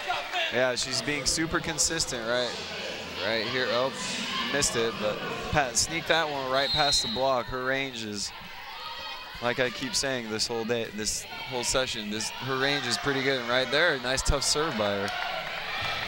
And there's no way that one's coming back because you don't get 4 touches. So Lindsey Barker with the, I guess, the service ace. The true service ace for me is still a ball that doesn't get touched. It only goes contact from server to floor, but the service ace is kind of, as we've come to know it now, is kind of any ball that doesn't make it back across the net. So, yeah, and some people like to call it a service winner, a service ace, a couple different names. Nice swing right there by Chelsea. That's a great shot by her. That's a tough serve, what kind of a flat jump serve. Brooklyn reaching into the block on that one, and you can't fault her for that. But Sarah kind of had already started her transition off the net and was looking to get into attack position. So just unfortunate for Brooklyn. She has such long arms. Yeah. Maybe not too unfortunate on those tight passes when she's able to get up there. Sarah Clement that time getting blocked. Sarah's not having a bad day, but she's just struggling to kind of get it really going offensively. I think she's really wanting to show the coaches over there at Cal Poly that she's gonna win. Yeah, absolutely. It kind of seems like the Mustangs are keying on Sarah when it's a good pass, and they see Brooklyn, and they're assuming that it's going to go to her, so they're kind of keying on her. I think Brooklyn should see that a little sooner. She probably should have seen that the last set. Chelsea Heaps getting blocked on that one. Looks like she's going to go backside this time. Sarah Clement just over the block. They're going to have to play this one. Same thing for the Mustangs. They try to tip that. Brooklyn plays it into the block and back. McKenna's going to set it out to Chelsea. And Mustangs are going to see if they push it to the middle. And they do, and they're able to connect. Looks like number 8, Jennifer Ketty, able to convert on that one. And Coach Atoa now calling timeout. Cal Poly coming back just down by 3 points. 7-10, Utah Valley leads the 3rd set. Folks, we'll be right back. Don't go away. Come join the student section and cheer for the Mighty Wolverines. Mighty Athletic Wolverine League sports passes are now available. Your mall pass gets you tickets to every NCAA home game, free food at the tailgate parties, prizes at the games, and lots of new friends. Get more information on their Facebook page or by calling Campus Connection at 801-863-8797. Go UVU!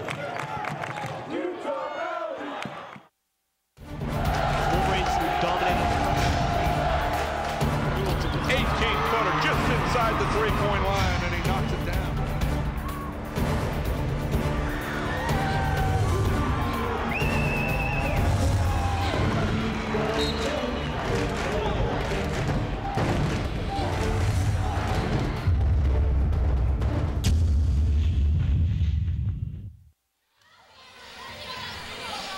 Folks, welcome back to the broadcast here at the Shireen Family Activity Center, campus of Utah Valley University here in Orem, Utah. We're at the La Quinta Inn and Suites Invitational, where Utah Valley is up 10-7 in the 3rd set here. Tyler looking again at the stat sheet here. looks like the story of the afternoon is Utah Valley's hitting percentage going up, and now Cal Poly's going down. So that's kind of where we've been here. Now, obviously, we just had a service ace there by Cal Poly, but hitting percentage-wise, Utah Valley's still on the rise. Yeah, absolutely. Utah Valley's doing well with their control. Cal Poly now coming in serving a little tougher. That's what they needed, and they're able to convert a couple points. Well, Brookelyn Campbell a little late, but able to put up something still. Wow, nice stab by Lindsay on that one. Able to bring the ball up off the floor. Utah Valley was looking to put that one away. Chelsea had a pretty good swing and thought she had it through on the first touch, but Cal Poly able to pick that one up and fight for a point. Oh, but they get it right back into the net. Serve goes, and Utah Valley picking it up, keeping a 2-point lead here. Patty Flagg back to serve for the Wolverines. We'll see if she can make a pressure increase on the side of the Mustangs. Yeah, that's really unfortunate. They lost that serve. She was a tough server, and she was gaining some good momentum for the Mustangs. And now Utah Valley looking to capitalize, get some points, but looks like Cal Poly's able to side out. Brookelyn had that one, just kind of got field goal just a little bit because she's not pressing forward on the block. Brooklyn's kind of got her arms straight up in the air where she's not forcing through and sealing off the net. So I think once she does that, makes that adjustment, she'll be just fine. Wow, they pulled that one up off the floor, McKenna Tate. Chelsea puts that one back in play. Outside hitter though, number 12, all day has been the answer. Christina Graven providing most of the offense for Cal Poly. Yeah, it looks like Cal Poly's got this run going. Utah Valley needs to find their momentum, and it seems like Erica Nish has been doing well. That pass there, not so hot. It's our third tied score, and then now another lead change. So we're looking at 8 total tied scores and 3 lead changes for this match. So been kind of a back and forth battle here. See if Utah Valley can start putting some pressure on and close this one out. And that's just what happens with that serve by Brookelyn Campbell. Again, Brookelyn serving that left side hitter position, which has been the most effective for Utah Valley tonight. Seems like that's been the most effective spot on the court for Utah Valley. Yeah, and Scott Lee giving the serving calls. I think he's realizing that and keeps having the server go there.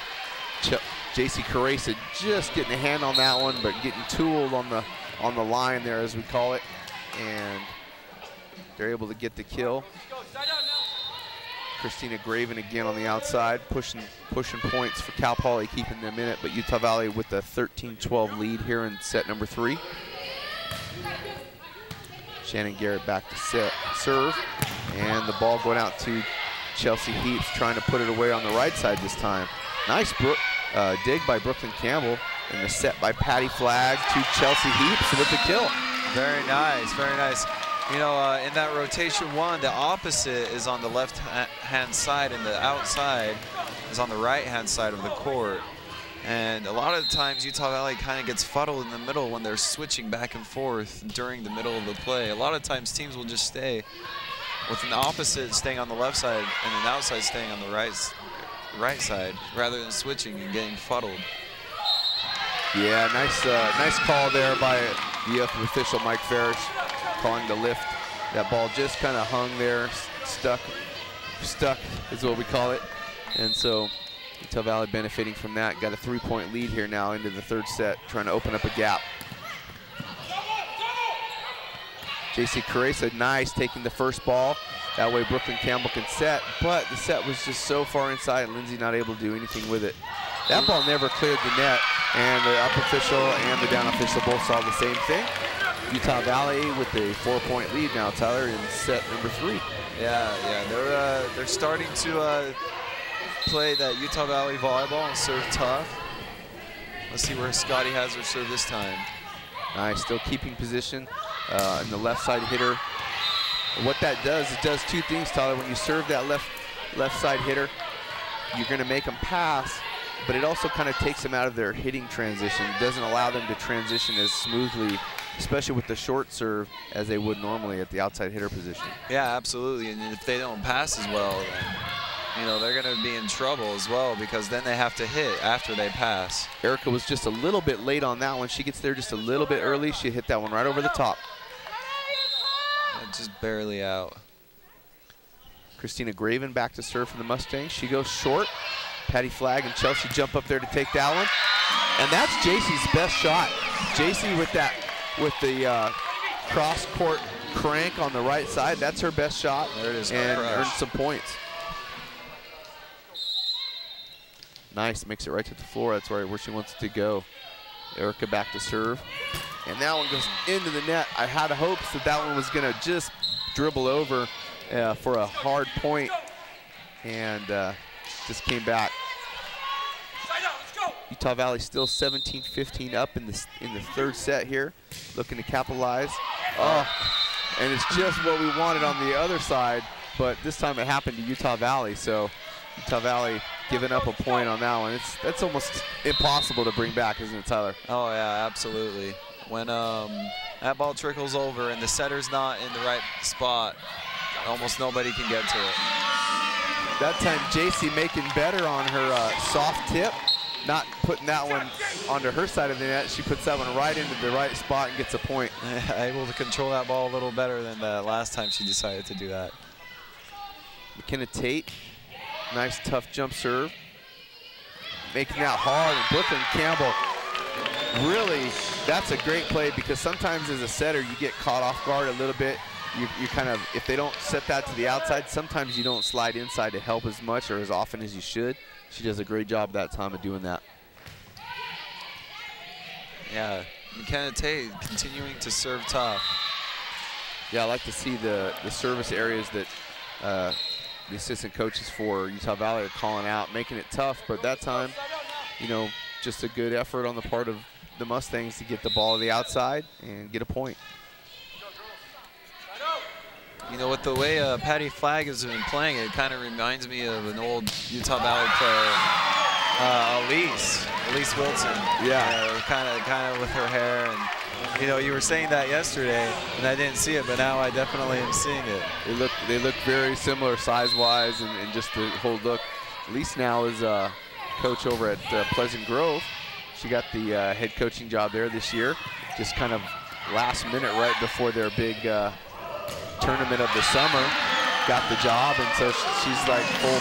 Oh, actually, that was last year. Sorry, last year she got the coaching job kind of like last minute. So now she's full force into her second season of coaching there at Pleasant Grove. So yeah, she was a great player for Utah Valley. Yeah, she mentioned to me last night after the match that she was mad that she wasn't in that match against Michigan. Her and Kaylee Doxey were both, you know, a little bit upset that they weren't into that match. So, folks, right now, Utah Valley on a run, got the service ace. We'll be right back with the continuation of the match. Utah Valley at 22-17.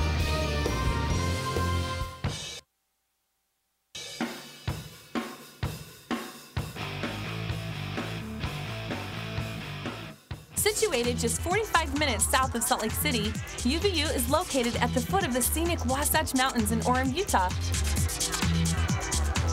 Within 20 miles of campus, students enjoy access to year-round outdoor recreation. Utah Valley is also home to a vibrant local arts and music scene. Many students choose UVU for access to a dynamic economy, employment, and career opportunities.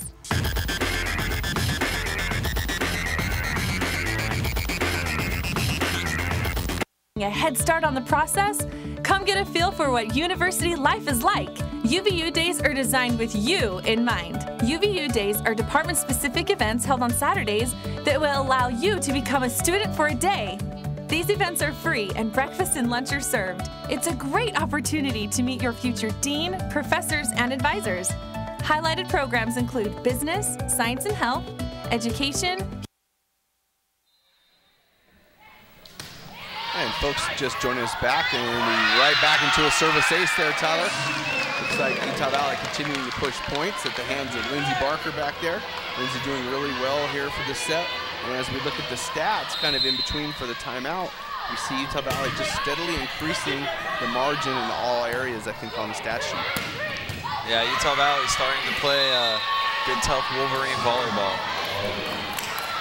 That time the ball not able to be controlled on the dig, so they're going to get it back in the hands of the Mustangs. Number 4, Katie Smith, back to serve. Smith with a tough jump serve that time. Going to cause them to set it on the outside. Chelsea gets blocked. We'll see if she gets another attempt at it. And she just throws that one down, Tyler, with authority. Yeah, that was a great shot by Chelsea. See, nice back set by Brookelyn. Oh. Utah Valley with their first set point here of the third set. See if they can put this one away. Pushing to the outside, but that's way inside. Utah Valley's going to pick that up, and Brookelyn, again, kind of going with that half hit. And that's what I think she's got to stay away from, is she's not left-handed, and she really hasn't mastered that left hand, like actually, to hit left-handed. And so just pushing it back there is almost giving it right back to the defense in that situation. Yeah, absolutely. And Erica Nish kind of got confused after Brookelyn Campbell did that. But that's a heartbreaker there that to is serve that one in unfortunate. the net, especially when you come in. Stacia Williams, number 10, substituting into the match to try to get a point, but serves that one right into the net. So, folks, Utah Valley takes the third set, 25-19. Don't go away, more exciting volleyball to come.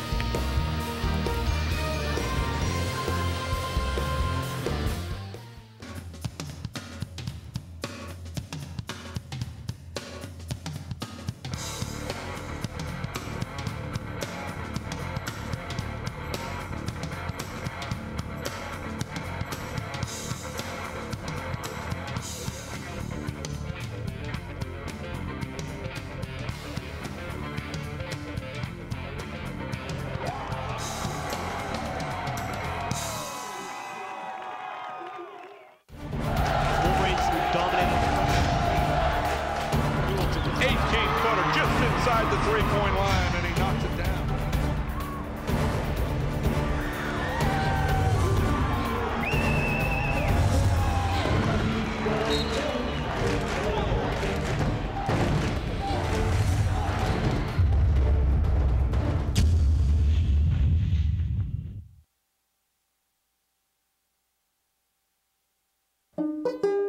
Think back to when you were a child. What did you dream of becoming as an adult? A pilot? A teacher? A nurse? Maybe a mathematician, a mechanic, or a scientist? Did you dream about helping others and achieving great things? Now imagine a place where everyone is focused on your success, where ideas flow and dreams are realized. Imagine an education that is personal, engaging, fun, and professional. A place where your professors know you by name and are devoted to your development. With an education from UVU, all of this becomes true. Utah Valley University. It's your dream. It's your university.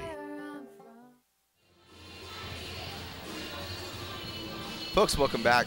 Utah Valley just closing out the third set, and that one was in pretty good fashion there. Able to take the lead there and able to wrap that one up 25-19. Tyler, as we look at some of the stats here, we've seen 8 tied scores and 2 lead changes, so kind of a back and forth match here. All the games have been fairly tight except the first one. And Utah Valley, I think, looking to keep their foot on the gas here in the fourth set and try to close this one out quickly. Yeah.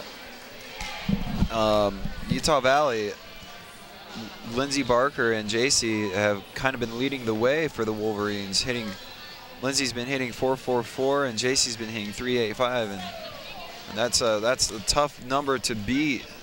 The Mustangs are going to, I imagine, might continue to have problems if Utah Valley continues to serve tough. Folks, UVU Sports are now on Facebook. Search for Utah Valley Wolverines and become informed on the latest and greatest of Wolverine athletics. Become a fan on Facebook today. So yeah, it looks like the stat sheet, I mean, doesn't lie. The slipping percentages for Cal Poly are pretty telling. And then even the ones for Utah Valley where we haven't done so well, like Sarah Clement kind of struggling in the middle offensively today. And I think that's just due to the fact of when we haven't passed well, or when Utah Valley hasn't passed well, you know, it was a little bit obvious that they were going to try to go to her. And so, you know, just the Mustangs were picking up on that, putting themselves in a good position to score points. And so kind of tells the story there. So the stats really today aren't lying today. They're kind of telling the truth of the story. So looks like we're getting ready to start. Number 5, Megan McConnell back to serve for the Mustangs. Let's see how we start off the fourth set. And not quite the way that the Mustangs wanted to start that one off. Serving into the net, that's not what they were looking for. Coach Walters not too happy with that one. Chalking that one up on the stat sheet and looking for some improvement there. Yeah, definitely not the way you want to start the fourth set when you're down 2-1. Nice set to the middle that time. Nice high swing by the middle blocker.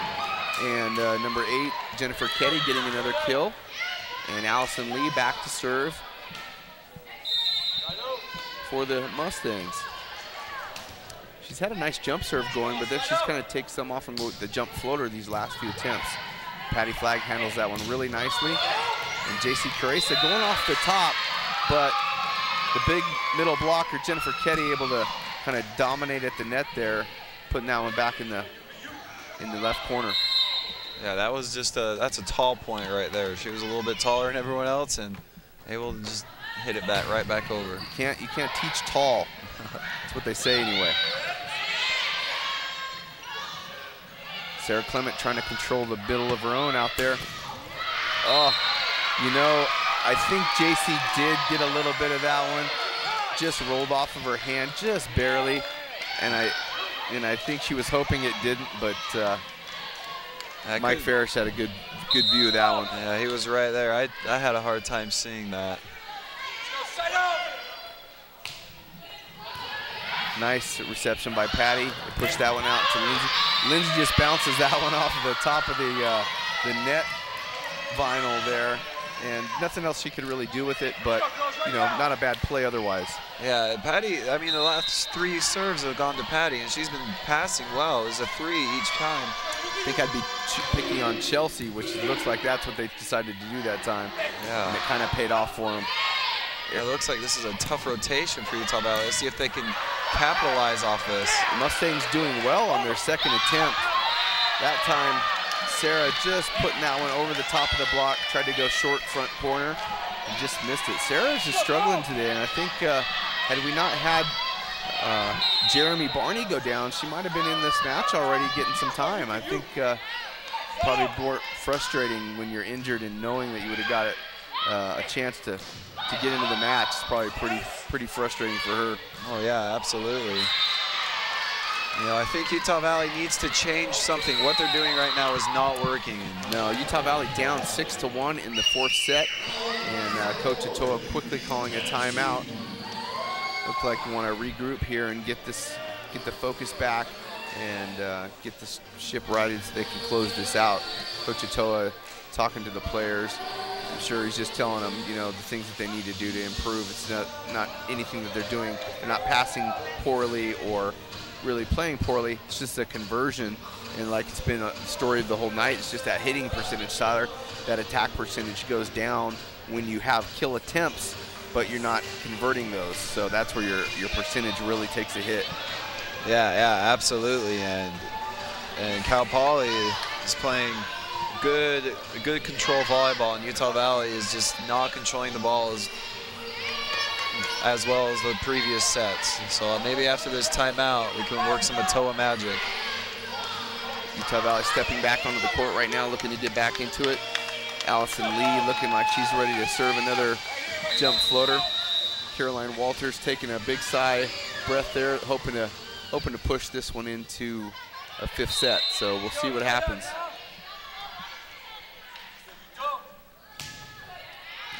Back to Patty Flagg on the serve reception, which doesn't pay off for them as far as the reception goes. She's passing nails, but just the conversion on the kills is just not there right now.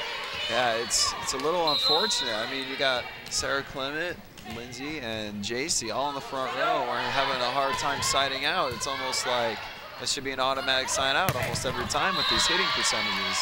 Lindsay tried to cut that one a little too hard around the block, and the big block of Jennifer Ketty up there is kind of keeping them honest, so to speak, not allowing them any easy kills, and she cuts that one back into the net. Lindsay that time getting the service for Shepson, and this time Chelsea Heaps out of the back row, a little change up in the offense there, and that works out. That was a nice turn by her. This match is still within reach, Tyler. We're still only in the first, third of the match. So Utah Valley's only down 6 points. They could easily come back here, especially if they score one right now. Yeah, that was a great serve by McKenna Tay. Let's see if Utah Valley can convert it. Oh, this time that was scouted out really well by the Wolverines this time. Wolverines gonna give themselves another shot at it. Oh, wow. And a third shot at it here. Chelsea, wow.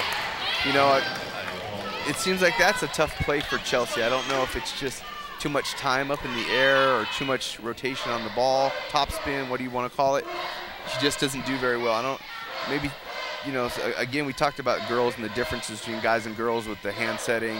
I don't know if it's just hand size or strength or what it is. Sometimes maybe that just doesn't, plays a factor there. Oh yeah, absolutely. With guys' hands being a lot bigger, it's a lot easier for guys to control the ball as they spike. Oh, that one played back over to the Mustangs. Setter takes a shot at that one. Brookelyn Campbell takes her shot at it. But that one's a bread and butter play right now for Cal Poly, going back to Getty in the middle, Ketty in the middle, and getting another kill. They're increased their lead by 8 points right now, 10-2 in the fourth set. Utah Valley's down. Yeah, I would imagine her hitting percentages have gone up dramatically since this set. Oh, that one hurt right there. Christina Graven's shot going over the block, thinking that it was going to go out, and it landed right in the back right corner. So that's tough. Utah Valley not getting any breaks. They're down by 9 points right now, and it's starting to get a little bit further away. They're almost into the halfway point of the match, or I'm sorry, of the set in scoring. And we have a sub now, a new setter. And to be honest, I kind of wanted to see this last set, but assistant coach from Justin Hudson's not happy with that set. Definitely not the worst one we've seen today, I'll tell you that. Yeah, absolutely. Lindsay Barker with the nice serve. Christina Graven, though, trying to take a page out of the Michigan book there and go to that left back corner. Just missing the line, though. Otherwise, that would have been a point. Yeah, absolutely. And Utah Valley needs to continue to serve tough to keep the ball out of the hands of Jennifer. She's dominating Utah Valley right now.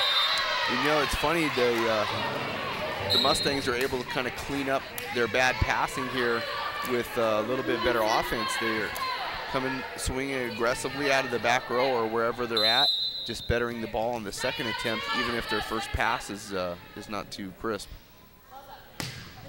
Yeah, absolutely, and that's huge in volleyball. You have to be able to adjust to balls that you're not expecting. And Cal Poly, Rachel Anderson setting Sarah again on that one, and just the doors just closed for Sarah. It seems like on this match, no ability to convert. Nice pass again. She goes back to her, and again the door is closed. One more time, she's forced. That one was real hard. Rachel would have been a tough set for her to push that one outside, but again, Cal Poly with the 10-point lead here in the fourth set, down 4-14 Utah Valley. We'll be right back, folks. Don't go away.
Folks, welcome back to Utah Valley University Sharing Family Activity Center here. Lucky to Inn & Suites Invitational. Utah Valley down 10 points, 14-4 here against the Cal Poly Mustangs in the fourth set. Tyler, we're looking again at the stat sheet, and once again, it's a plus for Cal Poly in the attack percentage, and a minus for Utah Valley. We're just not able to convert even good passes, even playing within system. Yeah, absolutely, and you can hear Justin again screaming out to his players where the set's going, and I think Utah Valley has a hard time when they hear that. It's kind of getting in their head.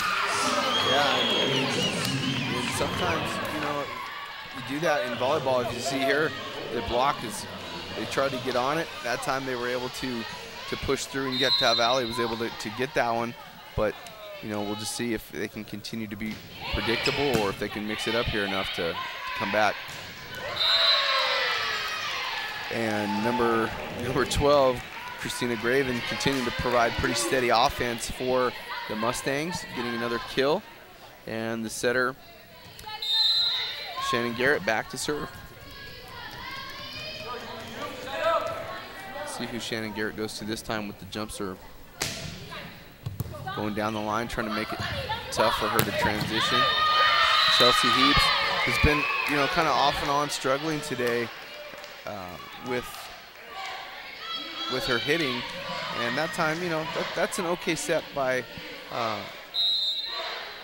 Rachel Anderson this time, who's now in for Brookelyn Campbell, and I think, you know, that's a ball she can put away, and just missed an opportunity. Oh, that's unfortunate for Cal Poly, but let's see if Utah Valley right here can make some sort of a comeback.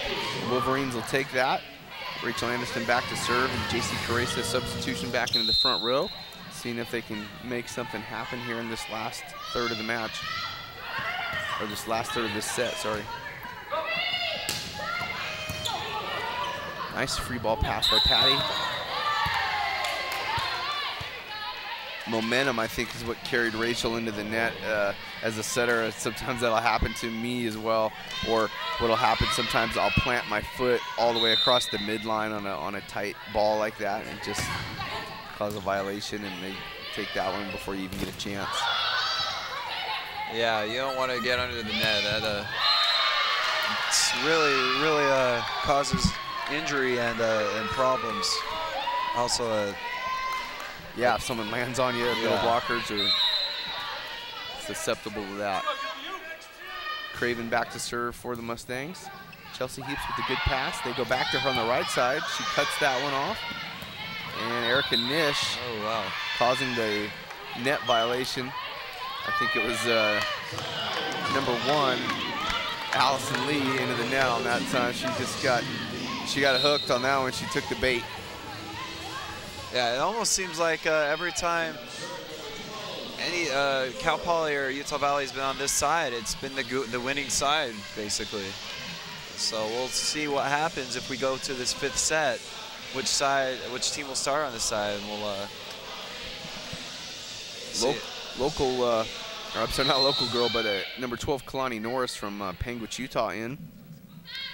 Panguitch, just a small town in southern Utah. Coming in with an effective serve. Utah Valley has another chance at it. And Lindsey Barker, who I think they wish they'd had in the front row this whole match for every play, again providing the kill. So Lindsey doing her part. Yeah, again, just a great shot.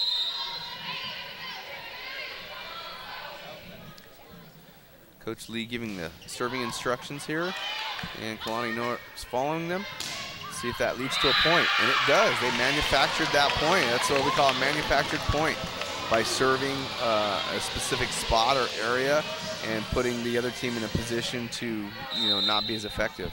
Yeah, Utah Valley's putting some pressure on Cal Poly right now with that serving. Oh, unfortunately, that one goes into the net. Not quite what they're looking for, and so. Oh, I thought they might make a substitution change there, but they didn't. They stuck with her.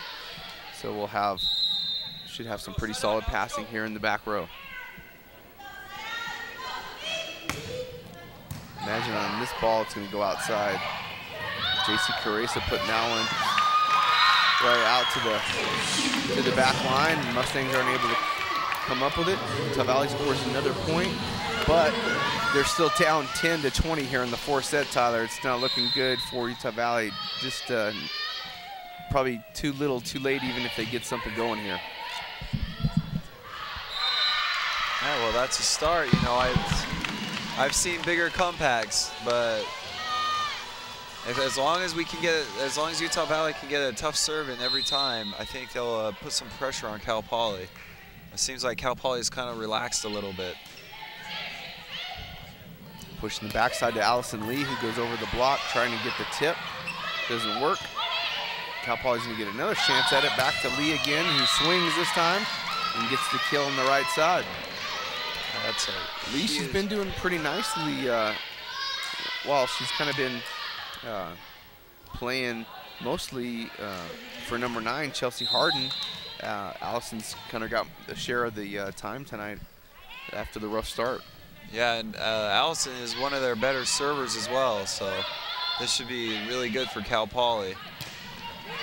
Wow, and the big girl, Ketty, ripping off the top that time. Utah Valley with no answer for her, even with the good blocking core in there with Lindsay and Sarah. They were just not able to keep up with that one.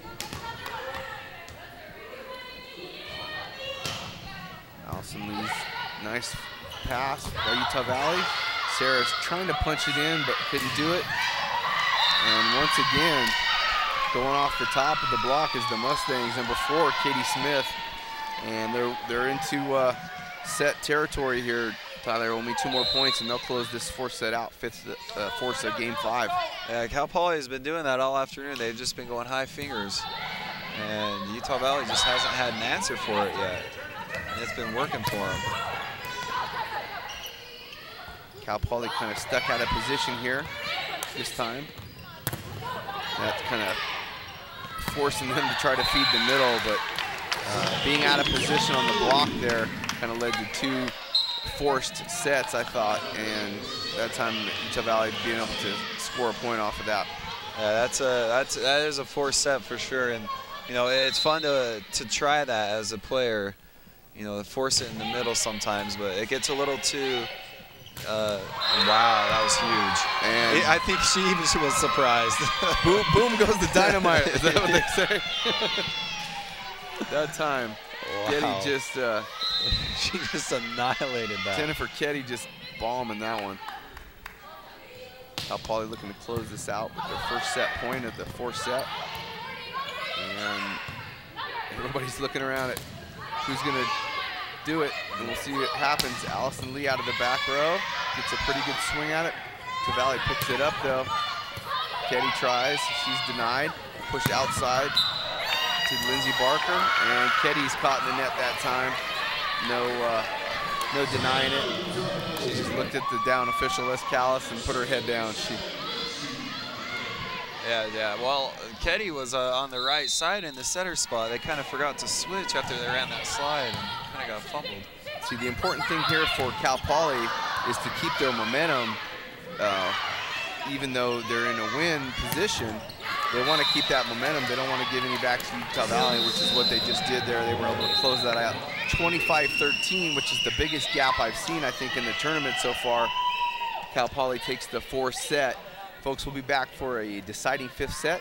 Don't go away. More exciting volleyball coming up soon.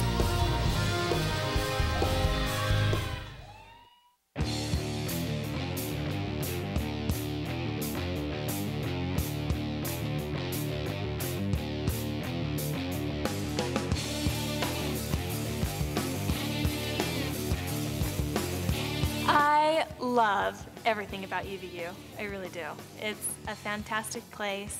I feel like I've grown as an artist, as a student, as a human being. As someone from a different state who was trying to find a dance school, it was very, very hard. And I happened to come by UVU by chance, actually.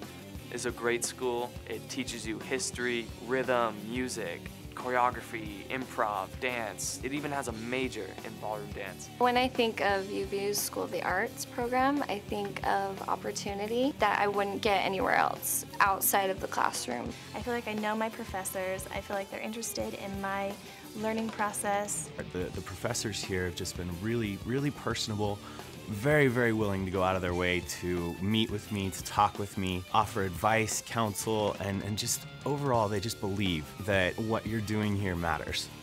And that's what I love.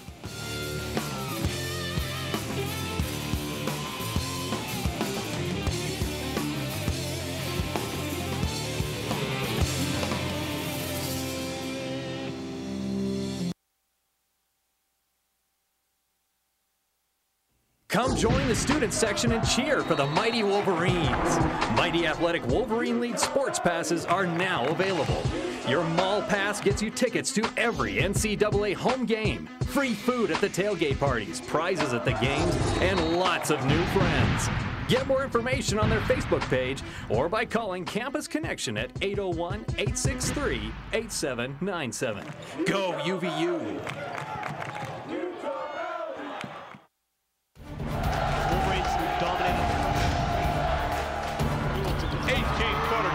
Inside the three-point line, and he knocks it down.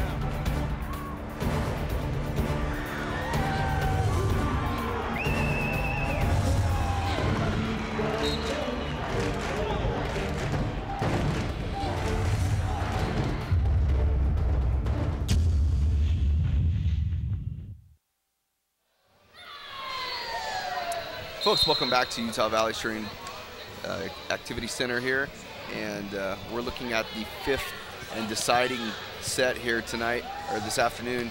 Utah Valley took sets 1 and 3, and Cal Poly took sets 2 and 4. So going along that logic, Tyler, Utah Valley should take this fifth set, but knowing that that's not, you know, any indicator of how things actually go, we look to the stat sheet for a little bit more insight. And as you and I were talking, we looked at the setting for Utah Valley and the percentages being like really low for the setting conversion, with Brookelyn Campbell only 1 for 11 and Rachel 2 for 17. So, you know, I don't know if that's the hitters got to help them out a little bit more, or, you know, or the setters have to make better sets. But tell us what you think about that. Well, it almost seems like that the hitters are not communicating very well with the setter. As we see, Brookelyn Campbell is back in. I think the hitters just need to communicate with the setter a little more. I think they rely too much on Brooklyn's just ability to get it done rather than communicating with her. But I don't know. I was kind of teasing Justin, the assistant coach for Cal Poly. I was saying, hey, so you're going to choose the side that keeps on winning? He's like, oh, yeah, we're going to choose the strong side. So we'll see what happens if the side remains true, or... Well, there's lots of superstitions in volleyball, but I think in this case, I think they're going to get the side and the serve. So they're going to get the reception. So yeah, it looks like they chose side, and Chelsea Heaps up. You notice they start Lindsey Barker up front this time as the strong outside hitter. So kind of an important note there. Well, looks like that's going to work for Utah Valley, starting 1-0. The coaches from Cal Poly wanted a touch, and they looked at the linesman. I think Sarah did touch it. I think I saw JC ask her, hey, did you touch that? I think Sarah shook her head and said, yeah, I touched it. Yep. Good call by the line judge right there. Utah Valley going to try to go to the middle this time. Again, just another bad set. JC Kuresa, though, putting that one, cleaning up the mess, putting that one down in the right side back corner. Yeah, that's what I'm talking about. Sarah needs to talk with Brookelyn about that set. It's just not getting to where she wants it, and she's having a hard time taking care of it after the set. But pushing back to Allison Lee this time, goes over the top of the block. Utah Valley's going to get a chance at it, but they have to play a free ball.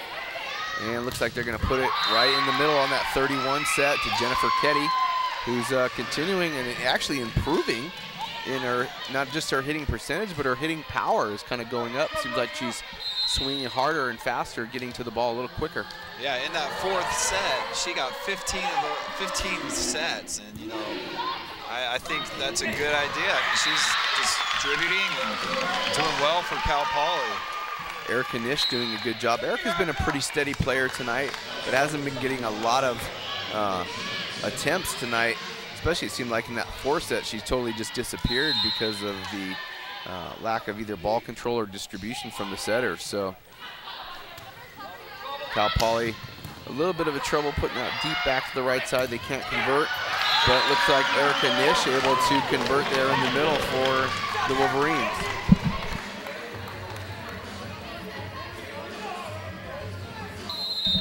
Yeah, and right there, Erica Nish and Brookelyn Campbell connecting well. Spreading the offense a little bit for Utah Valley. Craven blocked on the back row attempt there that time. Not able to convert. Craven hasn't been stopped too many times tonight, but that time just not going to work out from the back row. Nice serve by McKenna Tate. And that one was totally hit out by Jennifer Ketty, but I think you had 1 or maybe 2 players in the net for Utah Valley. Did the ball go out of bounds before they netted? I'm not sure. I didn't have the quick enough eye on that, and I think that's what the official Les Callis is telling the coach, was that the ball was already out of bounds before the net violation occurred. Yeah, Caroline is the interim head coach at Cal Poly. Well, it looks like we're going to go to break here, folks, but Utah Valley leading the 5th set, 5-2. Don't go away.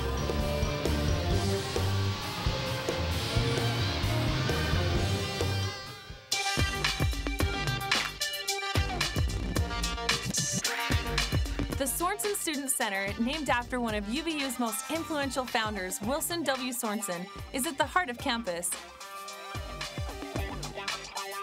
Inside, you'll find a newly renovated and expanded bookstore where you purchase textbooks, school supplies, UVU clothing, and Apple computer products. The Student Center is also home to the Scoops convenience store, where you can find everything from Advil to ice cream. In addition, there's also a food court, the Copy Center, the Intramurals Office, the Student Government Office, the Outdoor Adventure Center, a post office, and a branch of the Utah Community Credit Union. Campus Connection is where you will go to get your student ID, a bus pass, housing information, and any tickets for on-campus events. Upstairs, the Sorensen Center houses the Reagan Theater, where you will attend productions and lectures. Up here, you will also find an open computer lab, the UVU Review student newspaper, the Student Health Center, and the Valley View Room. And folks, we're back here right into the action in the 5th set. Kenna Tate serving for the Wolverines. We have a 5-2 lead here in the 5th set. And out of bounds swing there, that one goes. Outside hitter, number 4,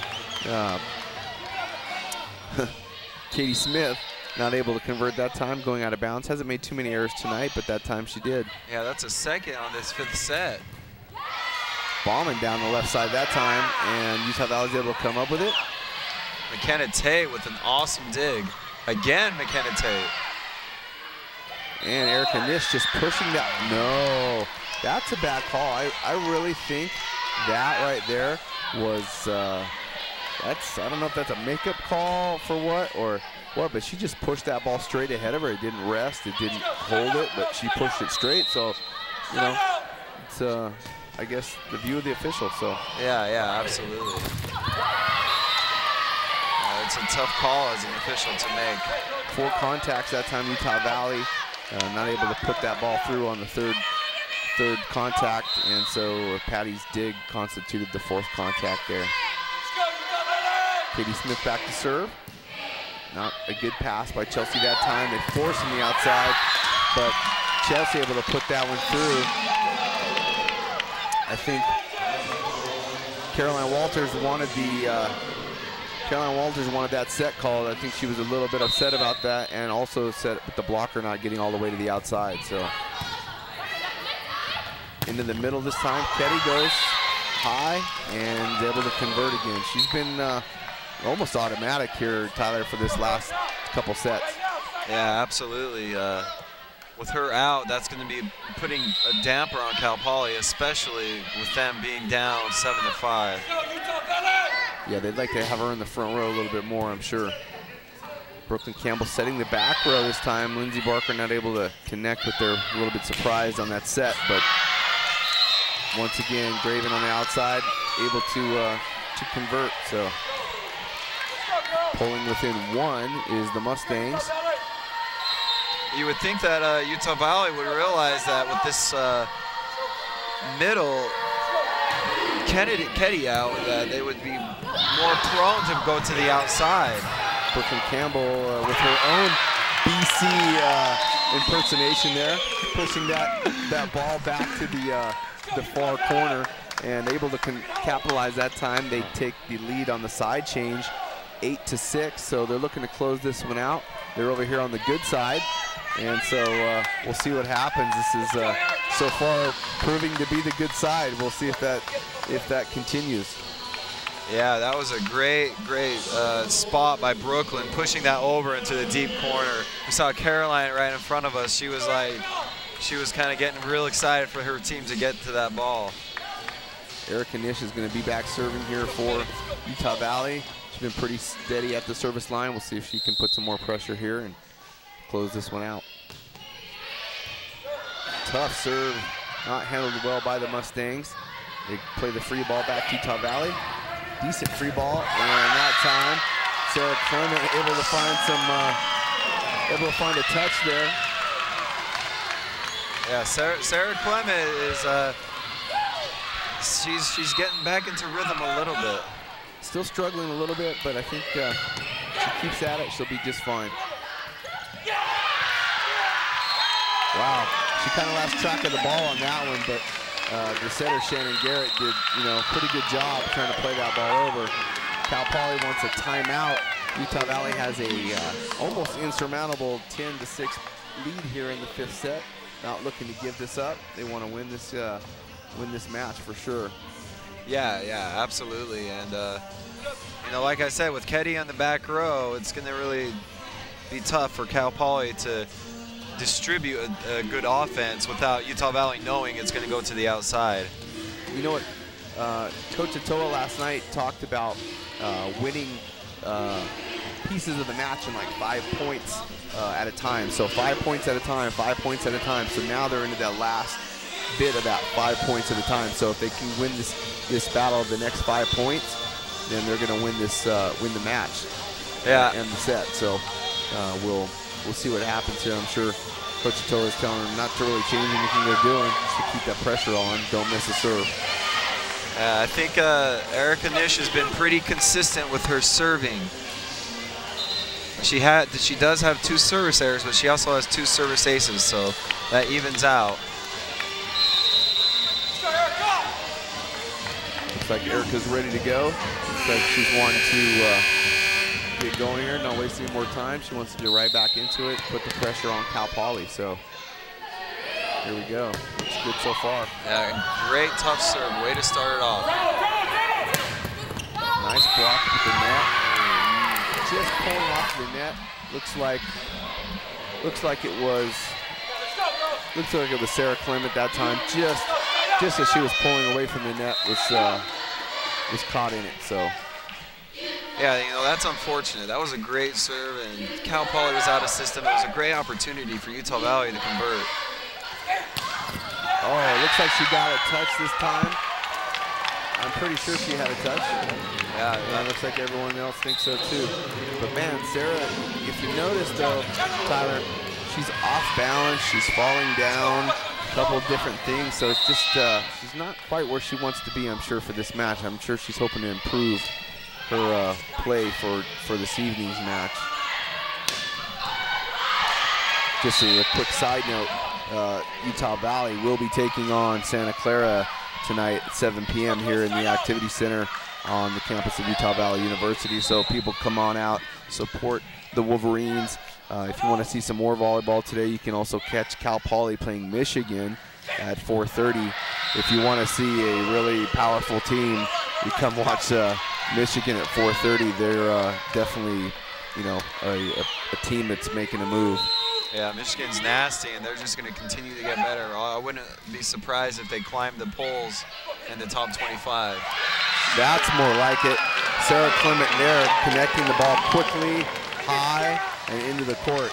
That's what they're looking for from Sarah Clement. Better set, better swing, everything just better about that play. Yeah, that was a great connection between Brookelyn and Sarah. Wow, looks like that time I thought that Chelsea was going to come up with that dig, but nice swing. I think that was Allison Lee on the connection there.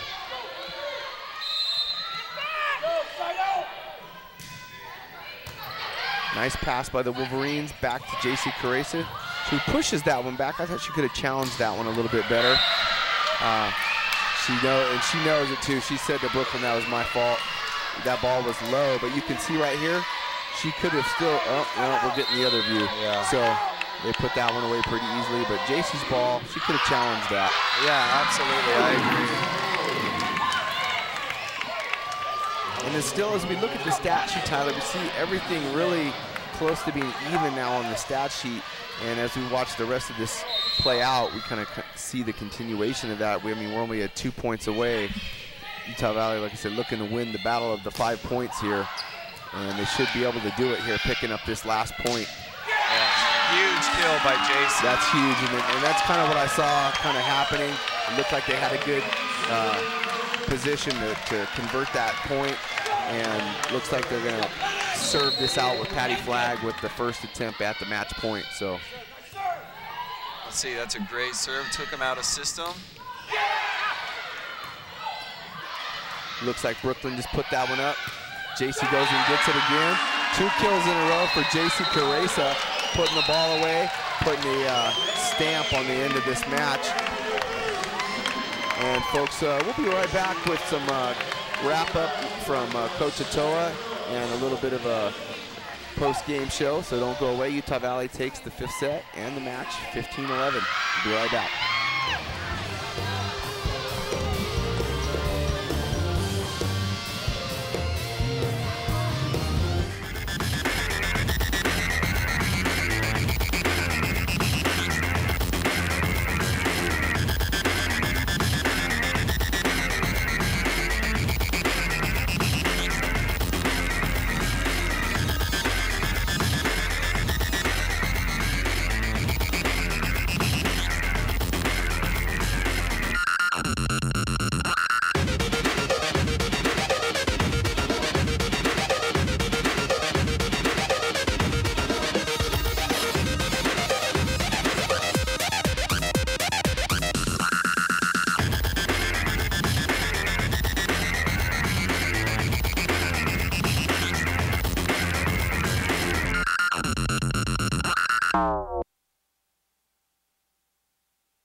Dr. John is a real UVU professor, not an actor.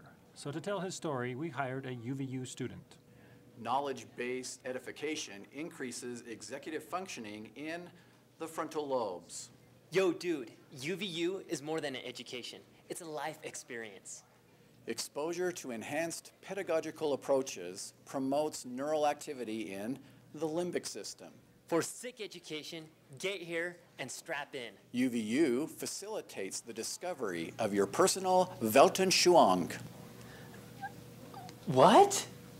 Dude, you don't know everything yet. Utah Valley University. It's your university. Weltanschauung! Folks, welcome back to the Shireen Family Activity Center here on the campus of Utah Valley University. Here in the post-game show where Utah Valley has just beat the Mustangs of Cal Poly 3-2. Joining us here is Coach Sam Atoa. Coach, thanks for joining us as we look at the stat sheet here, kind of look at all things almost being equal. What was the difference for you to be able to close this one out today? You know, we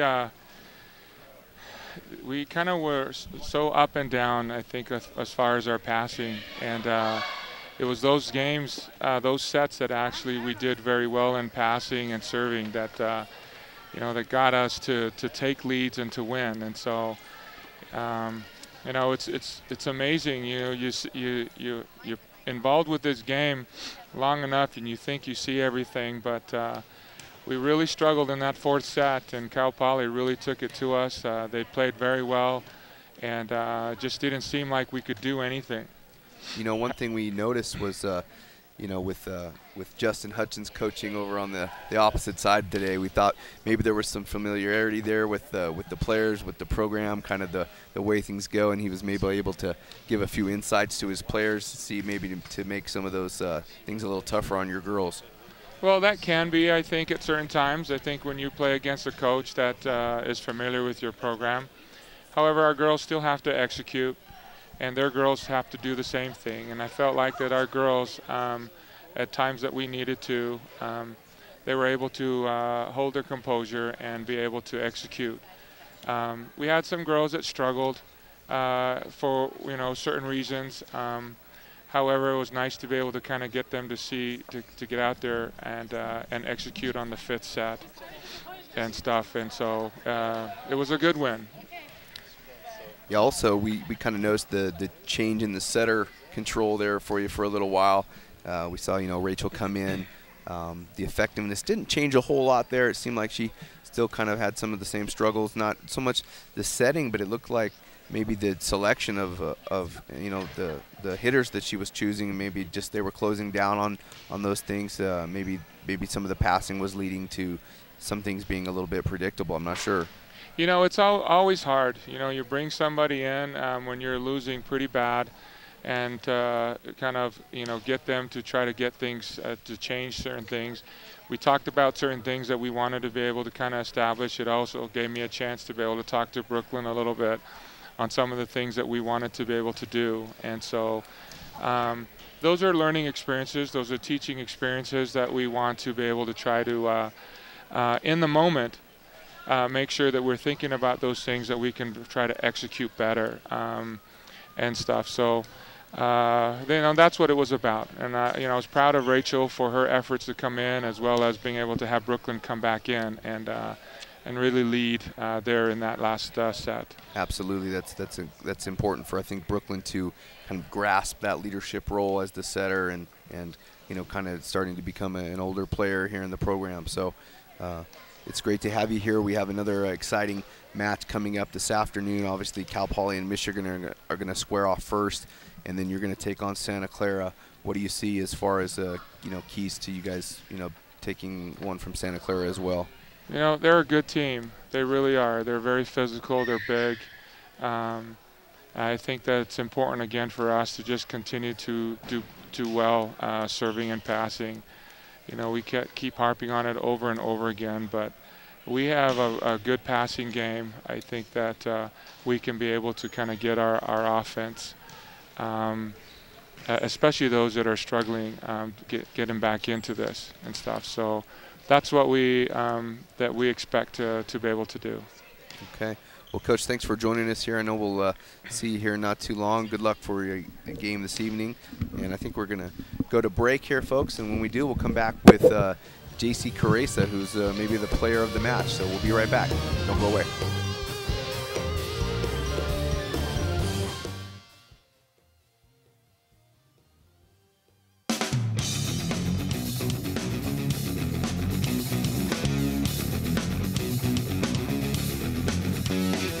There's so much to enjoy outdoors in the state of Utah. Whether you want a spring, summer, fall, or winter adventure, the OAC has you covered. Backpacking, winter camping, cross-country skiing, snowshoeing, backcountry snowboarding and skiing, rafting, kayaking, rock climbing, mountain biking, and hiking.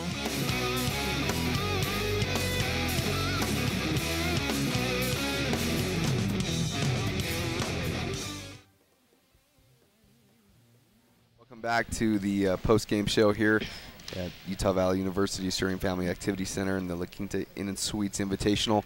We've got here with us JC Kuresa. She's our senior, our player of the match, our birthday girl here today. So first of all, happy birthday to you. Thank you. How old is that now? That's 18, right? Exactly. That's right. It's great. It's great to be a seasoned veteran at 18, right? Exactly. Awesome. So first of all, congratulations on the win. Thank you. I know you were looking forward to closing that one out. It was kind of a back and forth battle. What did you see there in that last, set that allowed you guys to kind of push through and kind of take charge and close it out? I think we were just excited to be there. I mean, fifth games are always exciting, and our team plays well off of momentum and intensity, and we were able to bring that. So yeah, so that's a big thing is for you guys to kind of keep that momentum up, not get down and right. maybe go down the other way. So sounds like maybe the team's a little bit emotional one way or the other, huh? You want to keep it up and not down.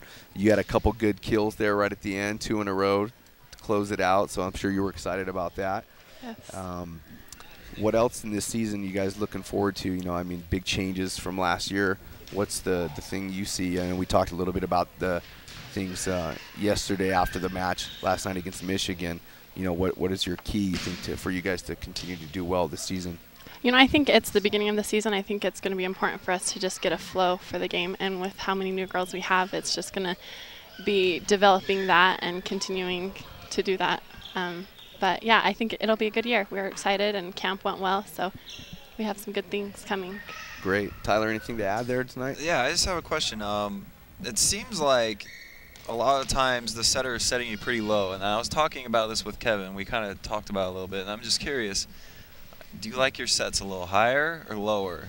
Because it seems like you're a lot more successful when it's higher. Yeah.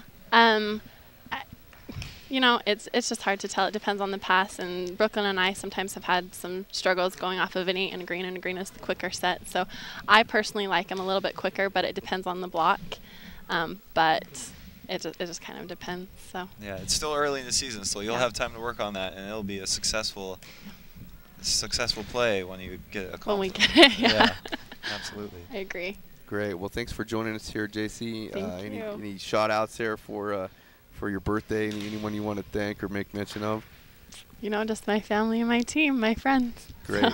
Just the usual. Well, we'll see you guys here back in action at 7 p.m. tonight, squaring off against Santa Clara. Look forward to that. See if you guys can put another check in the win column. So thanks for joining us, and we'll talk to you here real soon. Thanks. Thanks.